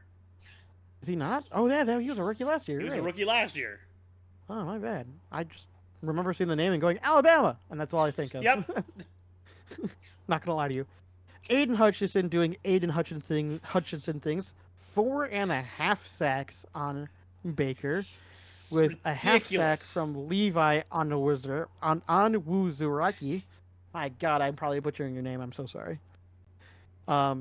Yeah, absolutely ridiculous. Aiden Hutchinson is obviously the defensive pillar of that team. No question asked. Which is what we kind of expected him to be when he got drafted, to be fair. Oh, yeah, and he's from that area, too, so... But he's showing up big, yeah. He's showing that this is where I want to be, and this is how I play fucking football. I'm going to hit you, and I'm going to hit you really fucking hard. Let's look at kicking. Jake Bates, 3 for 3 at a long of 35 with a good extra point, which is good. Detroit had some kickoff and punt returns. Tom Kennedy had some kickoff returns. 3 receptions for a long of 31. And their Detroit punt returner was Khalif Raymond. 3 returns with a long of 13.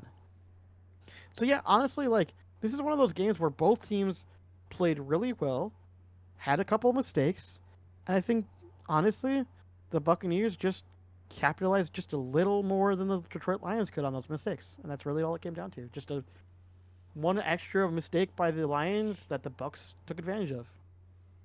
Mm-hmm. Honestly, like you were saying, this is one of those things where I had higher expectations for the Lions to play better, knowing that the Bucs were going to be good, though. I expected this to be pretty much the other way around. I pretty much expected more of a 20-14 for the Lions in favor over the Bucs. I think, like you were saying, I think probably closer to 8 times out of 10 probably Lions end up winning this game. This was just one of those games where they just, for some reason, made extra mistakes, and the Bucs ended up making them pay for it. But a good game nonetheless. Yes. I will talk now about Colts-Packers. Okay. Don't worry, you'll get the Cardinals game. No, that was the next one I was going to pick, regardless if you ever gave it to me. I was going to be like, that's the one I'm doing next anyway. You're doing Cardinals, yeah. No, it's more okay because Green Bay still won. Yes, they did. We both picked the Colts to win, and we were both wrong. They should have, let's be honest. Final score 16-10. Well, they would have if we... Let's get into it, and I'll tell you why they lost. Oh, the stats make me sad, I know. Anthony Richardson, 17 of 34, 204 yards, 1 touchdown, 3 interceptions. Yep. Can't be doing that and winning. Green Bay's defense made Anthony Richardson look like a genuine rookie. I know he's not, but he practically is. Let's be honest. Yeah, he missed most of last season, so let's be fair. He did get sacked once for 6 yards. Jonathan Taylor, though, 12 carries, 103 yards. That's not okay. Not I bad. hoped a little bit more. Richardson also ran 4 times for 37 yards. Not bad. And Trey Sermon tried to carry twice, but wound up with a net of 0 yards. Nice. Receiving wise, Alec Pierce, 7 targets, 5 receptions, 56 yards, and a touchdown. Jonathan Taylor, 4 targets, 2 catches, 32 yards. Adonai Mitchell, 4 targets, 1 catch, 30 yards. Mo Alley Cox, 1 target, 1 catch, 22 yards. Michael Pittman Jr., 7 targets, 3 catches, 21 yards. Yeah, when your big guy doesn't start the catching, you don't win. Also, Anthony Richards fumbled twice. Recovered both of them. Jonathan Taylor fumbled. That was covered by Liato Latu. Defensively, Nick Cross, 15 total tackles, 10 solo. EJ Speed, 11 and 8. Zaire Franklin, 10 and 5. Rodney Thomas II, 6 and 4. They did not sack Malik Willis once. They also did not ever pick him off. They had no kick returns and no punt returns. Kicking, Matt Gay, 1 of 2 on the field goals. It was 34 yards. And punting, Rigoberto Sanchez, 3 for 161. 1 touchback and 2 in the 20. Packers. Malik Willis, 12 of 14 for 122 yards and a touchdown. They didn't ask him to do a lot, and he did what he needed to perfectly, and it pisses me off. Why didn't they ask him to do a whole lot? Because they asked Josh Jacobs to run the football 32 times, and he got 151 yards out of it. Didn't score, though. Thanks. From a fantasy owner. That would have been helpful. Malik Willis also carried 6 times for 41 yards. Jaden Reed, 2 for 37. Marshawn Lloyd, 6 for 15. Etc., etc. No. Sorry. You're fine. In terms of receiving, Romeo Dobbs, 3 targets, 3 receptions, 62 yards. Dontavian Wicks, 4 targets, 3 catches, 26 yards and a touchdown. Tucker Kraft, 2 for 2, 16. Jaden Reed, 2 for 2 for 9. Yeah, they didn't ask Malik Willis to throw the ball a whole lot. No. To be fair, that's probably a good decision. I think so too. Like I said, though, they did ask Josh Jacobs to run the ball a lot. And he did. In terms of defense, Quay Walker led the way with six tackles, all of them solo. Javon Bullard, 5 and 3. Devontae Wyatt is the person who came up with the sack. The interceptions were Xavier McKinney, Evan Williams, and Eric Wilson. None of them went for touchdowns. They had no kick returns. They had 1 punt return, but it wasn't really a punt return. He just received it and went nowhere for 0 yards. Braden Narvison was their kicker, and he was 3 for 4 on field goals with a long of 46. Daniel Whelan, 3 punts, 139 yards, all of them inside the 20.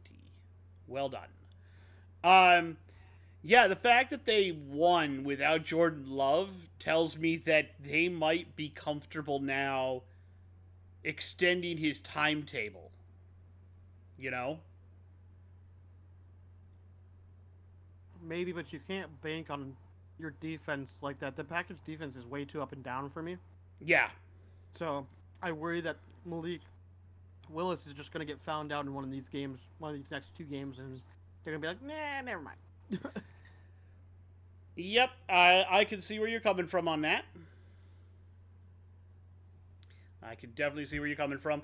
All right, why don't you do the other fun game? Do Rams Cardinals for us. Okay. That was fun.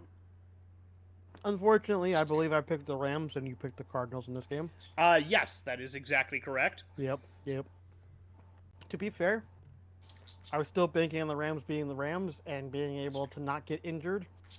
Unfortunately, my wishes have been dashed, and we're back to last season Rams of riddled with injuries and hopes of a playoff contention at the latter back half, which is probably what's going to happen again, because that's the Rams apparently now. So, let's look at their stats, shall we? Matt Stafford, 19 of 27, 216 yards, 0 touchdowns, 0 interceptions. Frankly, not that bad. Not great, not bad. Rushing, Blake Corum, 8 attempts for 28 yards.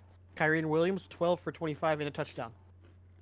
Not great, but at least he got that touchdown, so I got some points out of it. They're receiving. Tutu Atwell, 3 for 48. Cooper Kupp, 4 for 37, and I believe he got injured. He did. Demarcus Robinson, 2 for 50. Jordan Whittington, 2 for 22, and Kyren, 4 for 27. So with Cooper and Puka Nacua coming out, it's very clear that they don't know what they're going to do, because it looks like Demarcus Robinson might get a little bit more looks. Tutu Atwell will probably get a little bit more looks. Tyler Johnson will get a little bit more looks. It looks like they're going to have to really play who's open with the ball and just hope that they can catch the ball. They asked McVay, what do they think about this now with your top 2 receivers being out? He just said, next man up. To be fair, that's what the Puka Nacua situation was. I mean, let's be honest. A lot of people were like, Cooper Kupp's going to be the guy. And then he got injured. And they went, now what are we going to do? And also Puka Nacua came out of nowhere. It's like, look, I'm still amazing, guys. Everyone went, fuck. So maybe one of these other guys is also going to make a big leap forward and go, look, I can also play big ball if you give me the opportunity. We'll see. I don't know if I believe it based on this game, but maybe one of them will magically show up next week or the week after that. You never know. Let's look at fumbles. Matthew Stafford did fumble the ball and did lose it, unfortunately. And let's look at their defense. Any sacks? Kobe Turner got a sack. The only sack. Nice. Let's look at kicking. Joshua Carty got 1 field goal for 29 yards and 1 extra points. Nice. Kickoff returns. Blake Corum had 1 for 41 yards. That's pretty good, actually. And 1 punt return by Kyren Williams for 12 yards. So, not super impressive, but not as horrible as it could be. Granted, the scoreboard would tell you otherwise, but overall the stats tell a different story. But let's look at Arizona, because holy crap. Kyler Murray, 17 of 21, 266 yards, 3 touchdowns, 0 interceptions. And that's not even where we end. I mean, that's not even where we end with him. He also had 5 rushing attempts for 59 yards. Hard to be mad about that. Their rushing attack was Trey Benson for 11 attempts for only 10 yards, unfortunately, but James Conner doing his thing. 21 attempts, 122 yards, and a touchdown. And Amari Demarcado? I don't know how to say your name, buddy. I'm sorry. 2 attempts for 46 yards, and that's the only reason I bring it up, because that's actually pretty good for 2 attempts. And then receiving.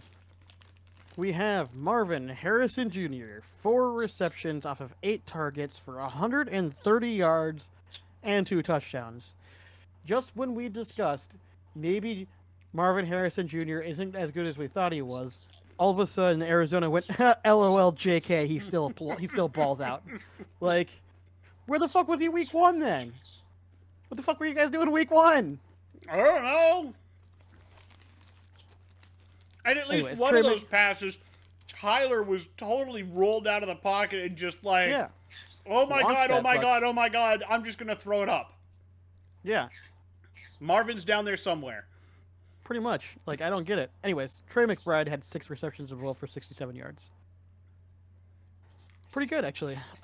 James Conner did fumble the ball once, but it wasn't lost. And Dennis Gardeck is the one that forced the fumble. And Clayton Tune had a fumble and lost it, unfortunately. No interceptions for Arizona either. Arizona's Chris Barnes had 1 sack. Xavier Collins had a sack. Dennis Gardeck had 3 sacks. Nice. Good game. Let's look at kicking. Matt Prater was 2 for 2 with a long of 57 and 5 extra points, all good, which is fantastic. And Arizona had 2 punt returns from Greg Dortich with a long of 72. So yeah, Arizona just basically told the Rams to fuck off. This is our division now, or attempting to make a play for the division. Because that first week was, well, let's be honest, that week 1 felt like more like preseason week 4 for Arizona, apparently. Apparently they decided to come play football in week 2 instead. Because that's what it feels like happened.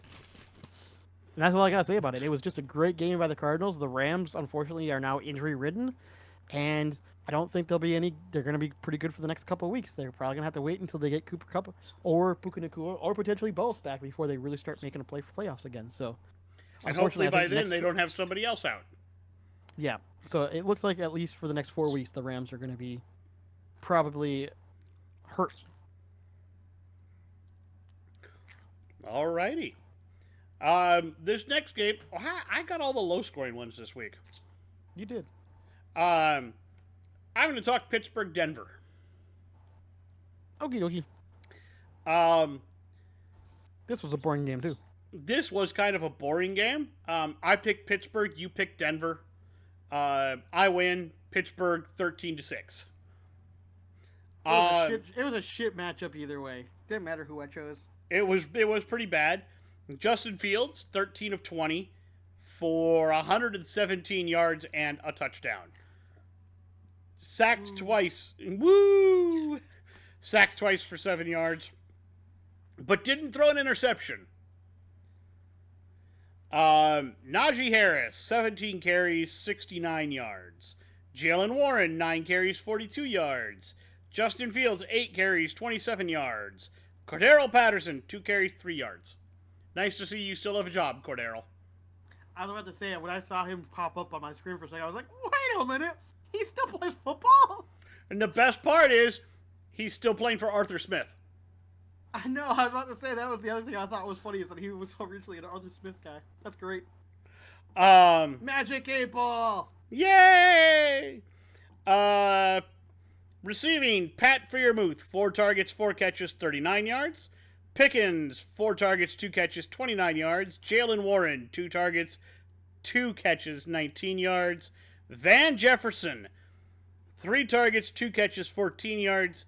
Calvin Austin III, 2 targets, 1 catch, 6 yards. Darnell Washington, 1 target, 1 catch, 5 yards, 1 touchdown. Najee Harris, 2 targets, 1 catch, 5 yards. Justin Fields did fumble, but it was picked up by Jalen Warren. Defensively, Deshaun Elliott, 9 total tackles, 4 solo. Minka, 7 and 5. Alex Highsmith, 4 and 4 with 1 sack. TJ Watt also had a sack, although I don't really know if what happened on the TJ Watt sack could be called a sack. That's fair, actually. Because, more or less, Bo Nix felt TJ Watt in the area and just kind of fell over. Yeah. I saw that happen, yeah. Like, dude, what? To be fair, I wouldn't want to be hit by TJ Watt either. I wouldn't either. DeMonte Casey had an interception, as did Corey Trice Jr. I believe Casey's was the game sealer. Jalen Warren had 1 kick return for 13 yards. Calvin Austin III had 5 punt returns, but only managed 27 yards. Chris Boswell, 2 of 2 on field goals with a long of 53. Go, Chris. People named Chris are just awesome, aren't they? No, some of us are dicks, to be honest. Corliss Waltman, 8 punts, 424 yards, 3 touchbacks, and 2 inside the 20. Now let's look at Denver. Bo Nix, 20 of 35, 246 yards, and 2 interceptions. 2 sacks for 15 yards.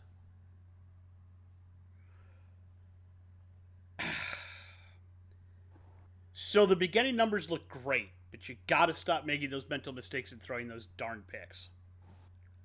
Yep. Now, it's also sad. Bo Nix, 4 carries, 25 yards. Highest rushing total on the team. That's a problem. That's a problem. Javonte Williams carried the ball 11 times for 17 yards. Tyler Beatty, 1 for 16. And Jaleel McLaughlin, 3 for 6. That's not good. No, that's not good. You got to fix your running game, Broncos. You need to be better than that. Mm-hmm. In terms of receiving, Josh Reynolds, 5 targets, 4 receptions, 93 yards. Little Jordan Humphrey, 5 targets, 4 receptions, 50 yards. Javonte Williams, 5 targets, 3 receptions for 46 yards, I think it says here. Etc., on down the line. No touchdowns there. In terms of defense, Alex Singleton, 11 tackles, 7 solo. Sorry. No, you're good. Getting tired? Little bit. Things always get a little blurry when I get tired. Fair enough.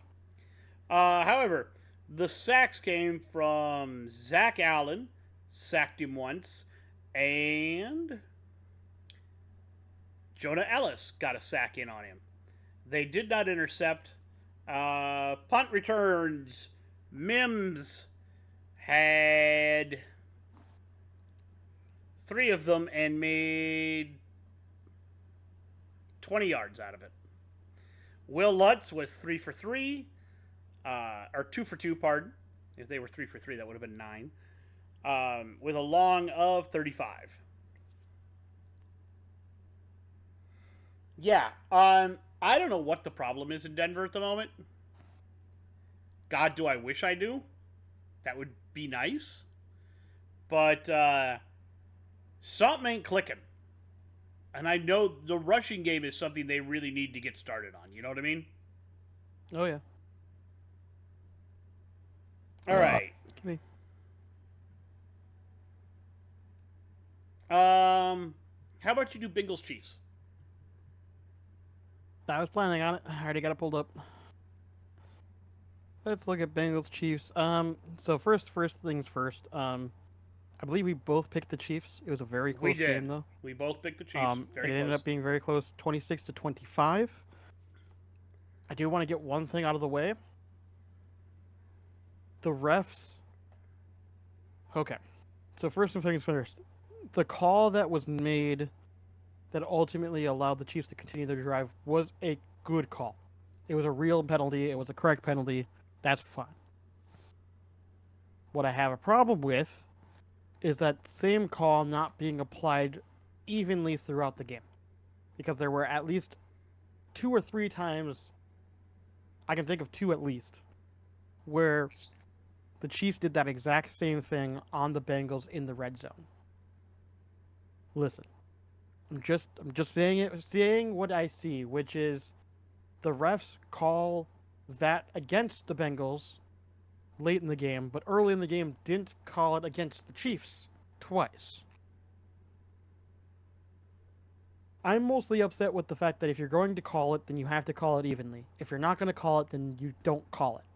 Period. Like, that's just the way it is. And so my issue isn't that the call happened, because it was a good call. It's that that call was being inconsistently called. Mm-hmm. I think that's the best way to explain That's that. fair. So, with that being said, let's look at stats. Joe Burrow, 23 of 36, 258 yards, 2 touchdowns, 0 interceptions. A good Joe Burrow game. I mean, there's no questions. It's a good Joe Burrow game. Good Joe Burrow game. Cincinnati's rushing, we have Zach Moss, 12 for 34, Chase Brown, 4 for 31.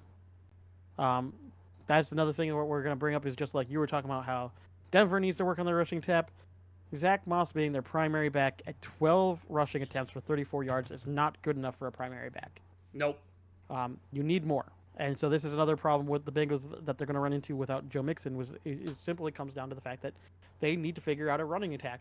Their Absolutely. their their passing game relies very heavily on having a somewhat consistent rushing attack so that they can open up big plays to like Jamar Chase and stuff. Now let's look at their receiving. Jermaine and Burton had one reception for 47 yards. Jamar Chase had 4 receptions for 35 yards. Mike Gesicki had 7 receptions for 91 yards. Andre Lazavas had 2 receptions for 7 yards for 2 touchdowns. Very clearly a red zone guy.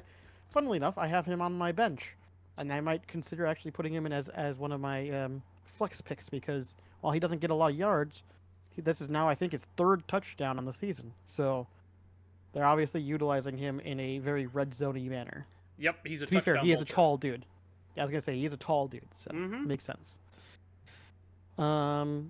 Let's look at Joe Burrow fumbling the ball twice, only losing it once, but that's still not great. Nope.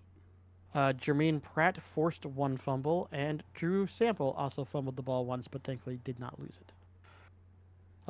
Cincinnati's Akeem Davis Gaither came away with 1 interception for 12 yards, and Cam Taylor Britt came away with 1 interception, which tells you ultimately that like Cincinnati had plenty of opportunities to win this game and seal it away, and they just couldn't do it. Their defense, Trey Hendrickson had 2 sacks, and that was it. So he was the only one that was able to get enough pressure on them. So you'd hope for a little bit more, but again, Patrick Mahomes is always hard to sack, so that's actually not horrible if I think about it that way. Evan McPherson, 4 for 4 field goals with a long of 53 and 1 extra point made out of a total of 2. So that's a little unconcerning. Oh, that just makes the score a little bit more hard to swallow now. Mm-hmm. Realizing they lost by 1 point, and it is literally because Evan McPherson missed 1 extra point. Oh, I forgot about that. That hurts a little bit more on the inside. So that just means even though that they did have that penalty, we'd be still at a tie position potentially and could have gone into OT and won the game if you just didn't miss that 1 extra fucking point. Oof. And I know it feels like we're being hard on kickers, like the idea that they have to be perfect, but as a kicker, you unfairly have a large amount of weight on your shoulders, and you're expected to make those. Kickers nowadays in the NFL are expected to be damn near 100 for 100 inside the 50 and 100. Like, if you don't get almost like 99% of your extra points, you're just not going to be a kicker in the NFL. Like, that's just you have high standards, but at the same time, that's because we know that there are kickers who can do that. So unfortunately, you guys are held to a higher standard, which sucks. Oh yeah. Kickoff returns. Chase Brown had 1 for 28, and Trayvon Williams had 1 for 20. And punt returns, Charlie Jones had 1 for 9. Mm-hmm. So the Bengals played well. They could have easily locked away this game. Unfortunately, just a couple mistakes, and as we know, the Chiefs, even small minor mistakes like missing an extra point, that's just enough to give the Chiefs an opportunity in the game, and they'll take it. They'll take it. And Patrick Mahomes didn't necessarily play that well. I mean, we're talking 18 of 25, 151 yards, 2 touchdowns, but 2 interceptions. Like, this is the most vulnerable Patrick Mahomes I think we've seen in a little bit. Like, this is probably one of his worst games he's played in probably the last, I don't know, last season. I'm trying to think, like, how bad were some of his last games, and I think this gets close to some of his worst games that even he had from last year. This is not a great game. I'm sure he'll find rhythm here somewhere. He always does. And last week he wasn't even that bad. This was definitely a rough week. Rushing, Patrick Mahomes ran the ball 4 for 29, but Isaiah Pacheco, before he got injured, was 19 of 90. So that was pretty good.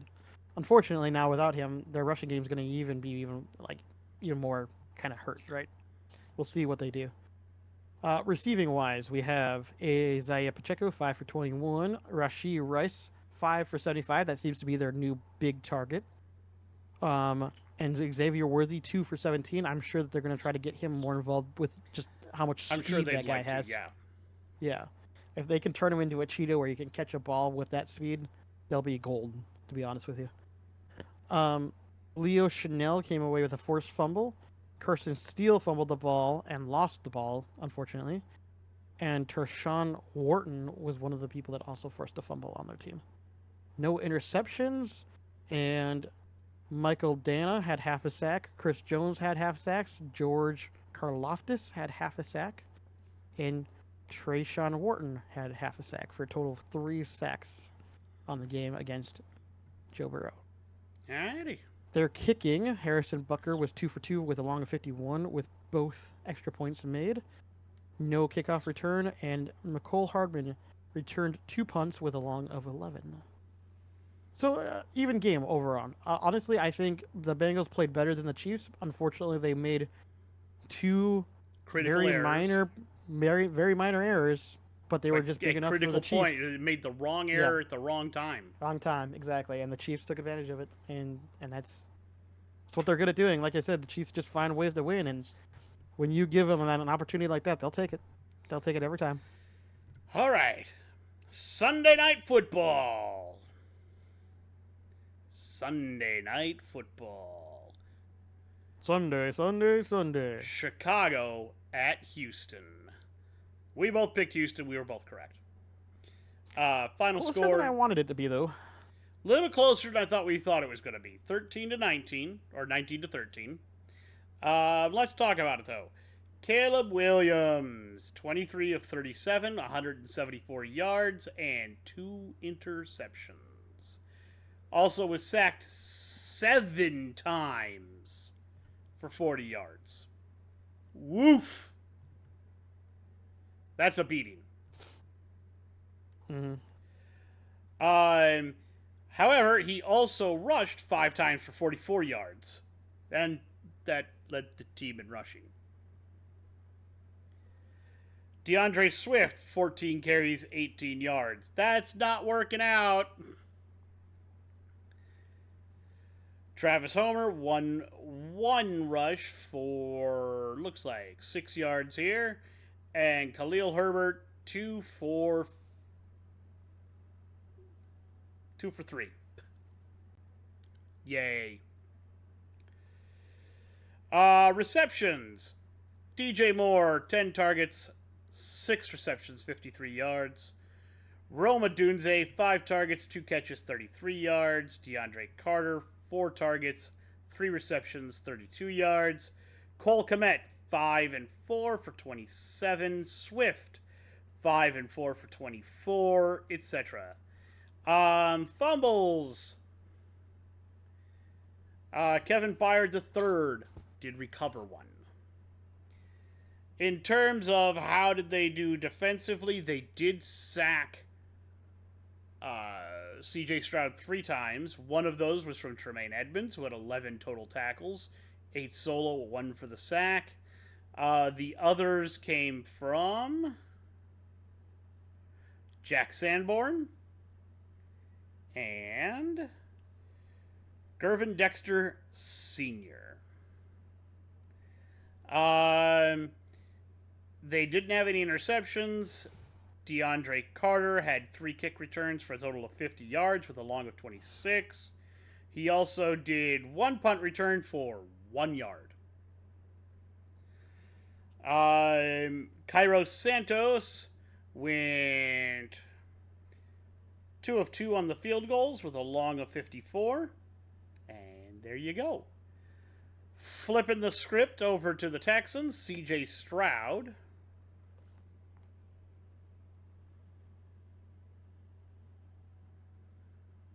Find the right distance here.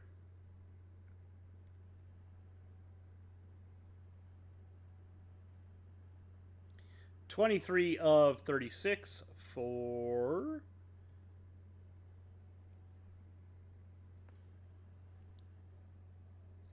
260 yards. 1 touchdown, no interceptions, was sacked 3 times. In terms of rushing, Cam Akers, 7 for 32. Joe Mixon, 9 for 25. However, he also got hurt and left the game. Unfortunately. Tank Dell rushed. Yeah. Now, receptions. This was the Nico Collins show all day long. Targeted 10 times, caught 9 of them for 135 yards and a touchdown. Diggs, 9 targets, 4 receptions, 37 yards. Mixon, 5 for 5 for 25 yards. Yeah. In the end, that's how this played out. Now, Akers did lose a fumble as well. Sacks. Who got to him?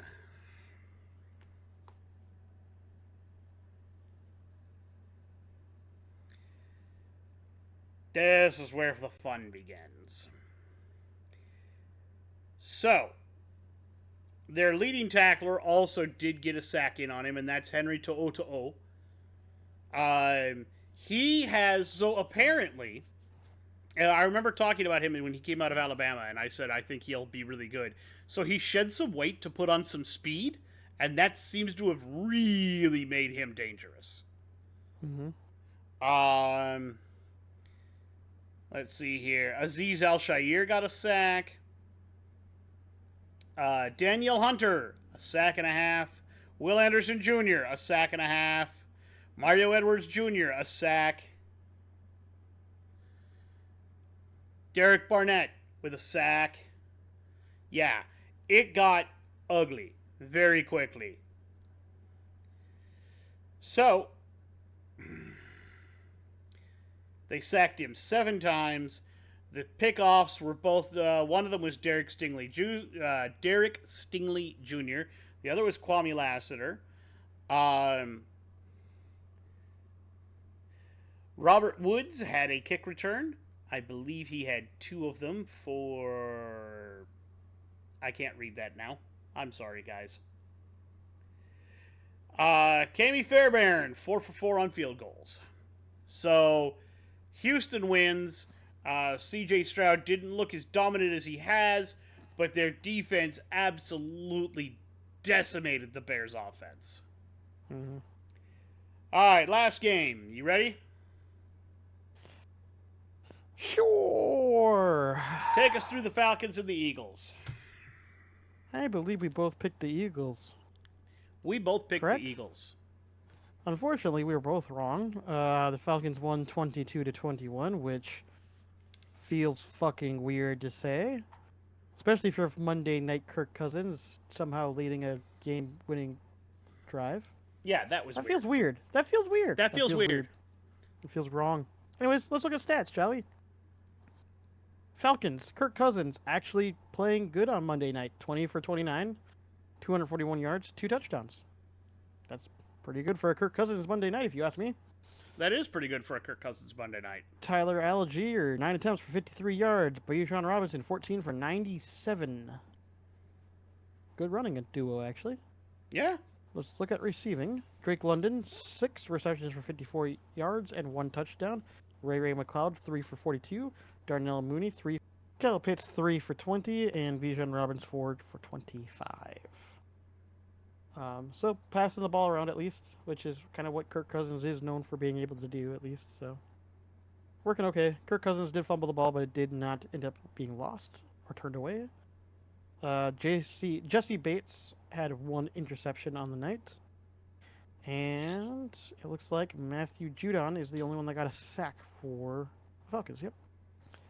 Kicking, Young Hoi Koo, 3 for 3 for the long of 39 with 1 extra point. Avery Williams received 1 kickoff return for 22 yards, and he also received 1 punt return for 11 yards.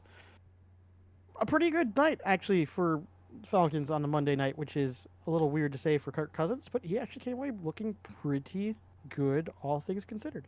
Mm-hmm. Let's now look at the Eagles. Jalen Hurts, 23 of 30, 183 yards, 1 touchdown, and 1 interception. Yeah. Saquon Barkley still doing Saquon Barkley things. 22 rushing attempts for 95 yards. Jalen Hurts had 13 rushing attempts for 85 yards and a touchdown. Excuse me. Saquon Barkley caught the ball 4 times for 21 yards. Britton And Covey had dropped 6 it receptions. once in the end zone at the end of the game. He did. We're not going to talk about that, though. Britton Covey had 6 receptions for 23 yards. Dallas Goedert had 3 for 38. Devonta Smith had 7 for 76 yards and 1 touchdown. You know, there's one key player missing off of this list, as you might have noticed. Hurt himself in practice. Unfortunately, A.J. Brown did not play.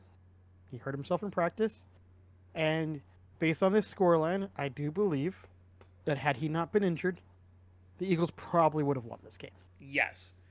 I will also state the Eagles made one critical mistake early in the game. One? God, that was such a dumb mistake. Sometimes you need to know when it's okay to go for a field goal. 4th and 4 at the beginning of the game rather than taking the points and going up by 3? Come on. Yep. Such a dumb mistake. Look, at that point, you take the points. Look, I know you think you can the make end of the it game. because you're the halftime. Eagles, but you also have to remember the Falcons' red zone defense was really good. Really good, yeah. Like, fucking... To be fair, most teams' red zone defense is better because you're on a shortened field. It's dumb to do unless you have to do it. It's just...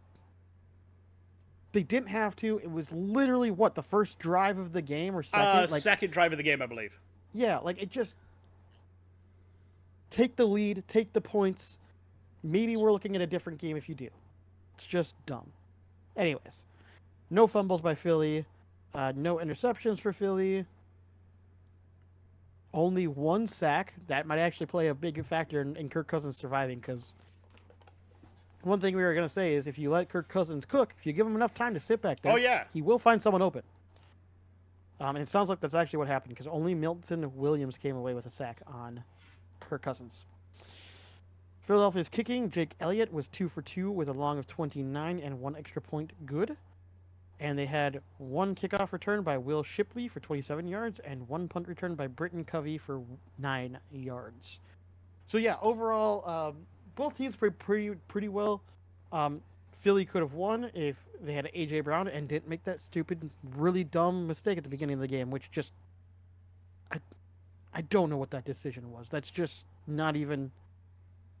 That's one of those decisions where you look at it and you go, Sirianni, what the fuck are you doing? Talk about dumb decisions. At first I thought they were just hard counting because that's what they did previously. And then they went for it still. What the fuck are you doing? At that point, they knew you were going to go for it once you lined up because you just tried to hard count them. What's the odds that they're going to try to hard count them a second time? So the defense knew you were probably going to snap that ball once you re-lined up. At that point, you knew that you should have known there was very little chance of making that play a success, and you should have taken the fucking points. Dumb. Dumb. Dumb, dumb, dumb, dumb. All right. That's all I have to say about that. And that was our week 2 review. All right. The longest part of this podcast, to be honest with you. Yes, always is. Showers, potatoes, game balls next week? Sure, we can do it in that order. That's fine. Showers. You want to start? Sure. Nick Sirianni, get your fucking ass in that goddamn shower. What the fuck are you doing? You're actually ruining a really good goddamn team. Stop it. Actually, you know what? Keep going. I hate the Eagles. Will Levis for tripping over your own feet and then trying to make a play. But that was entertaining. Come on. It was entertaining, but you cost your team. Come on.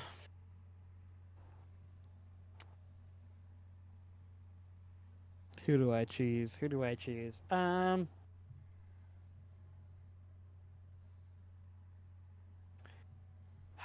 Deshaun Watson, get in the shower. You may have won that game, but let's be honest, you didn't deserve it. Bo Nix. If only for being so scared of TJ Watt, you just kind of fell over. Um,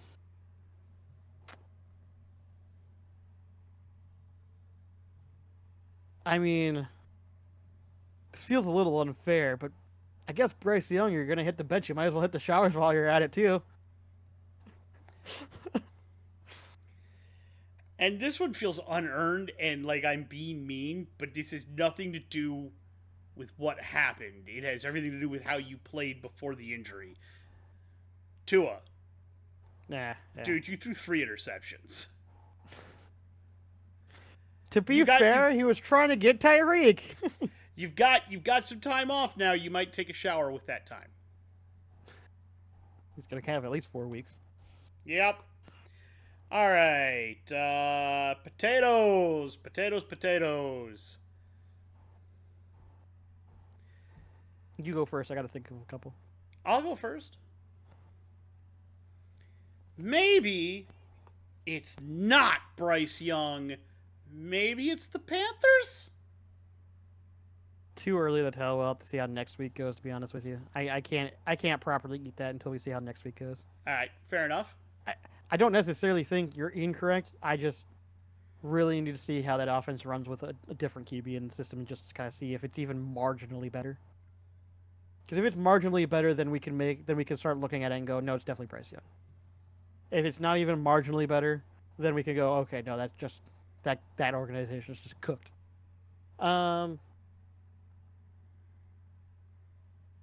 Maybe, just maybe,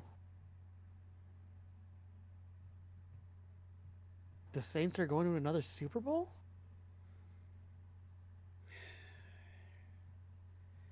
That's just a little too spicy for me to eat. I want one more.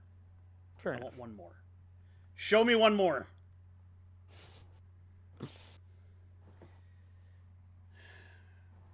Maybe, just maybe, the Vikings are going to win the NFC North. Not impossible, but I would be shocked if we actually end up winning the division, especially over the Lions. Like, I feel like us matching up against the Lions is just not a good matchup for us. We could match up against the Packers pretty well, and even the Bears. I just don't think we match up against the Lions very well.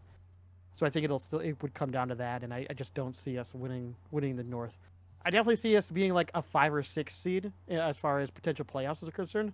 I just don't see it as a winning the division team yet, though. But that's just me. We'll have to see how this week goes, but I just don't quite see it yet. Don't see that yet.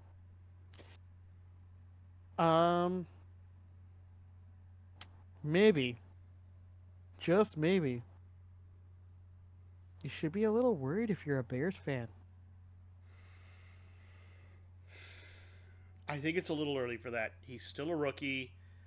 He made some dumb mistakes, but there's a lot of problems on that team, and No, I agree. I don't think Caleb is one of them.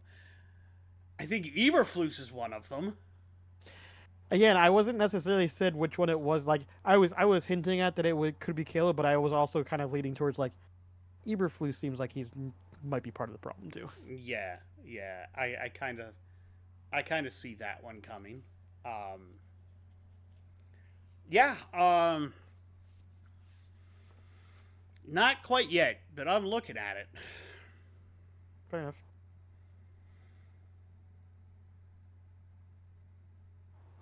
Maybe, and this one hurts, but just maybe, the Ravens Super Bowl window is closed. Closed? No. Closing? Maybe. I don't think it's completely closed yet. There's way too much football to go, and on top of that, that team has way too much talent on it to be completely closed. I think, to be honest with you, but I definitely think like looking at it and just seeing how they're playing, it's starting to close in on them. Now, whether or not it will actually close in, I don't know, but it is definitely getting tighter, especially in the AFC. Like you don't have a lot of wiggle room in the AFC. There's a lot of good teams there. There So are. losing two, especially two very winnable games, Mm-hmm. it's gonna hurt. It's gonna hurt. So we'll see. Long term, that might actually keep them out of the playoffs, but I don't think so. Um,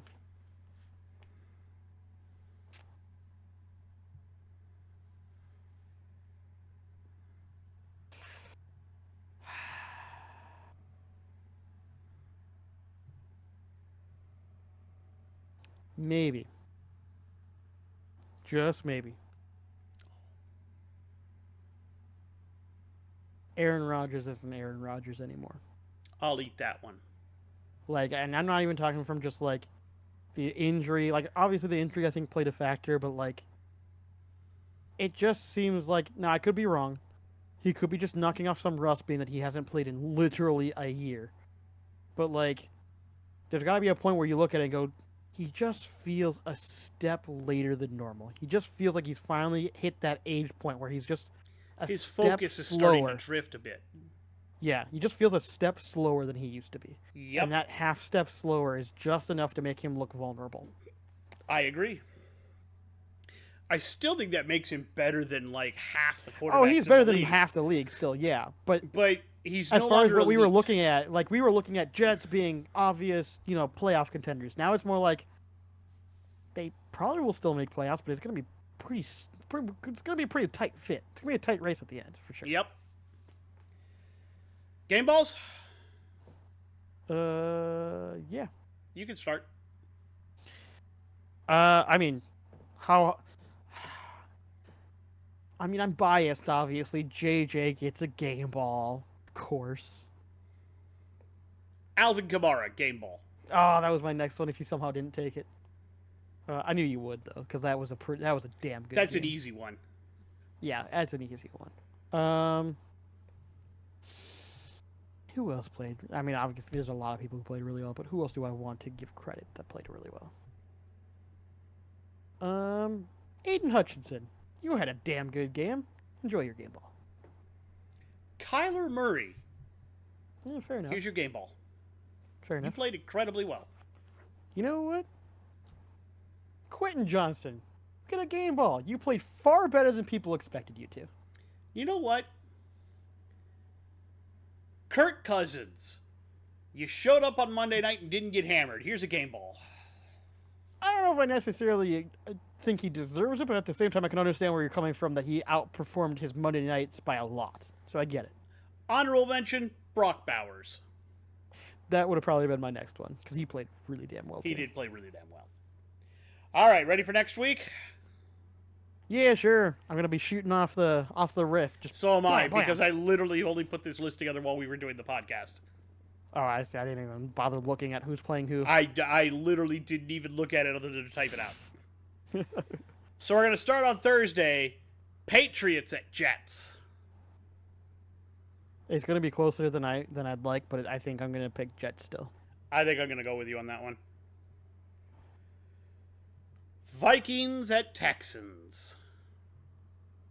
I mean, how can I not?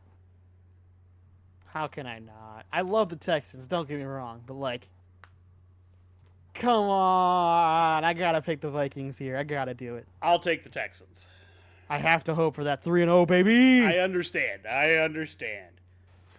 Chargers at Steelers. Ooh. And we do know that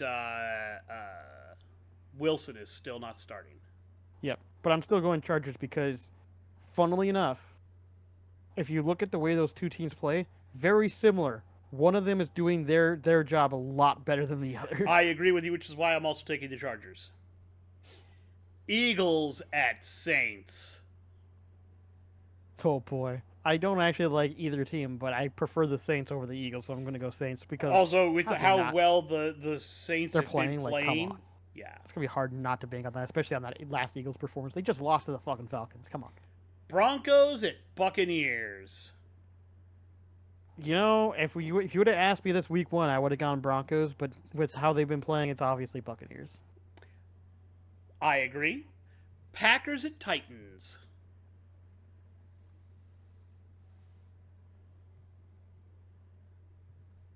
You know what, for the lulz, I'm going to go for the Titans on this one. I will take the Packers, and I'll tell you why. It's because Malik Willis is coming back to Tennessee, and he's going to make them pay. No, he's not. No, he's not. Yes, he is. Let's not forget that defense has played against him already. They know exactly how to play that guy. Come on now. This one is going to be the radioactive game of the week. Mm-hmm. Giants at Browns. Oh. You know what? I'm calling it. This is the game the Giants finally win. I'm going to go with the Browns because I have zero faith in the Giants. I have zero faith in Deshaun Watson, so it's hard to pick because I have zero faith in either one of them, to be honest. Bears at Colts. The Bears have a pretty good defense. They could put a lot of pressure on Richardson. Colts equally have a pretty good defense as far as putting pressure on Caleb. Caleb, I think, has looked worse with the pressure, so I think I'm going to lean Colts. I'll take the Bears. I'll do that. That's fair. That's fair. I think they're pretty even. I think they're pretty evenly matched overall. I think so too. I'm just going to mark us both down to take the Raiders over the Panthers. Yes. Though, to be fair, Andy Dalton could pull off an upside down. If there's going to be a team that they could do it on, it would be that one. Dolphins at Seahawks. Well, knowing that Dolphins are going to be out, conservative wisdom would say that it's going to be Skylar. It's Skylar Thompson. Is it Skylar? Yeah, Skylar Thompson. I kept wanting to be like, is Skylar the name? That doesn't sound right all of a sudden. It's right. Skylar Thompson. I assume he's the one playing, but we have heard rumors that apparently there is potential for the Dolphins to reach out to like a Ryan Tannehill again and be like, hey, buddy, you want to come back for a couple games?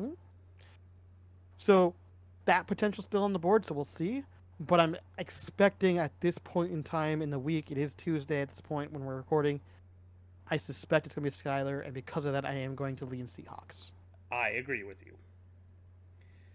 Ravens at Cowboys. This almost feels like a must-win for both teams, doesn't it? I was going to say, both teams are underperforming, and they both really need a big win here. But both are choking in different ways. If I go based on how the defense of the Cowboys just got spanked, I think the Ravens' offense has just as good of an offense or a potential of explosiveness that I think that they could do that same thing to the Cowboys. But again, you never know with the Cowboys. They might just go, oh, God, we have to shore up and play way better than we did last time, and maybe they'll just be, lights out. It's hard to say.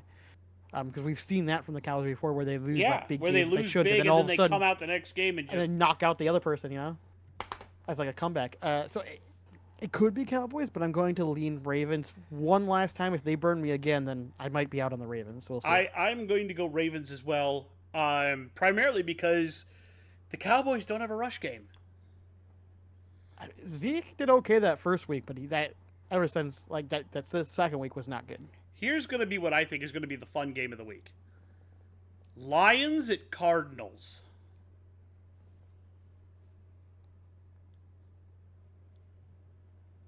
Cardinals.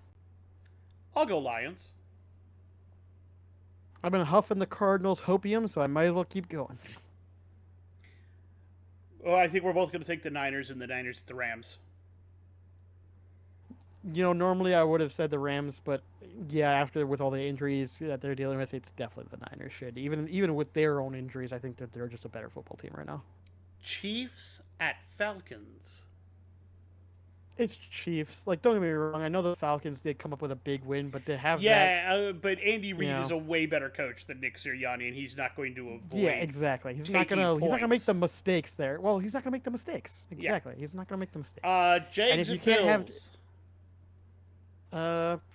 Bills. I am pretty much out on the Jags at this point. I think there's a very good chance that Jags may end up in my inferno next week, depending on how things go. Yeah.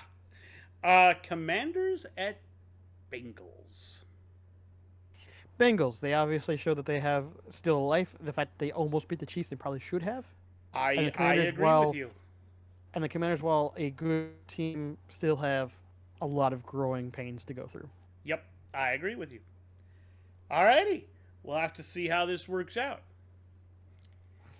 That concludes our podcast. We hope that all of you had a great week, and we hope that whatever you wanted to do, you managed to accomplish. If not, put your mind to it. We believe that you can do it. In the meantime, we will go ahead. We will see you next week, right back here for another episode of Yet Another Sports Podcast. If you like what we do here, give us a like, give us a subscribe. If you came across this randomly, it really helps us with the engagement side of things. We would really appreciate knowing that people enjoy this. In the meantime, we want all of you out there to be happy, stay bearded,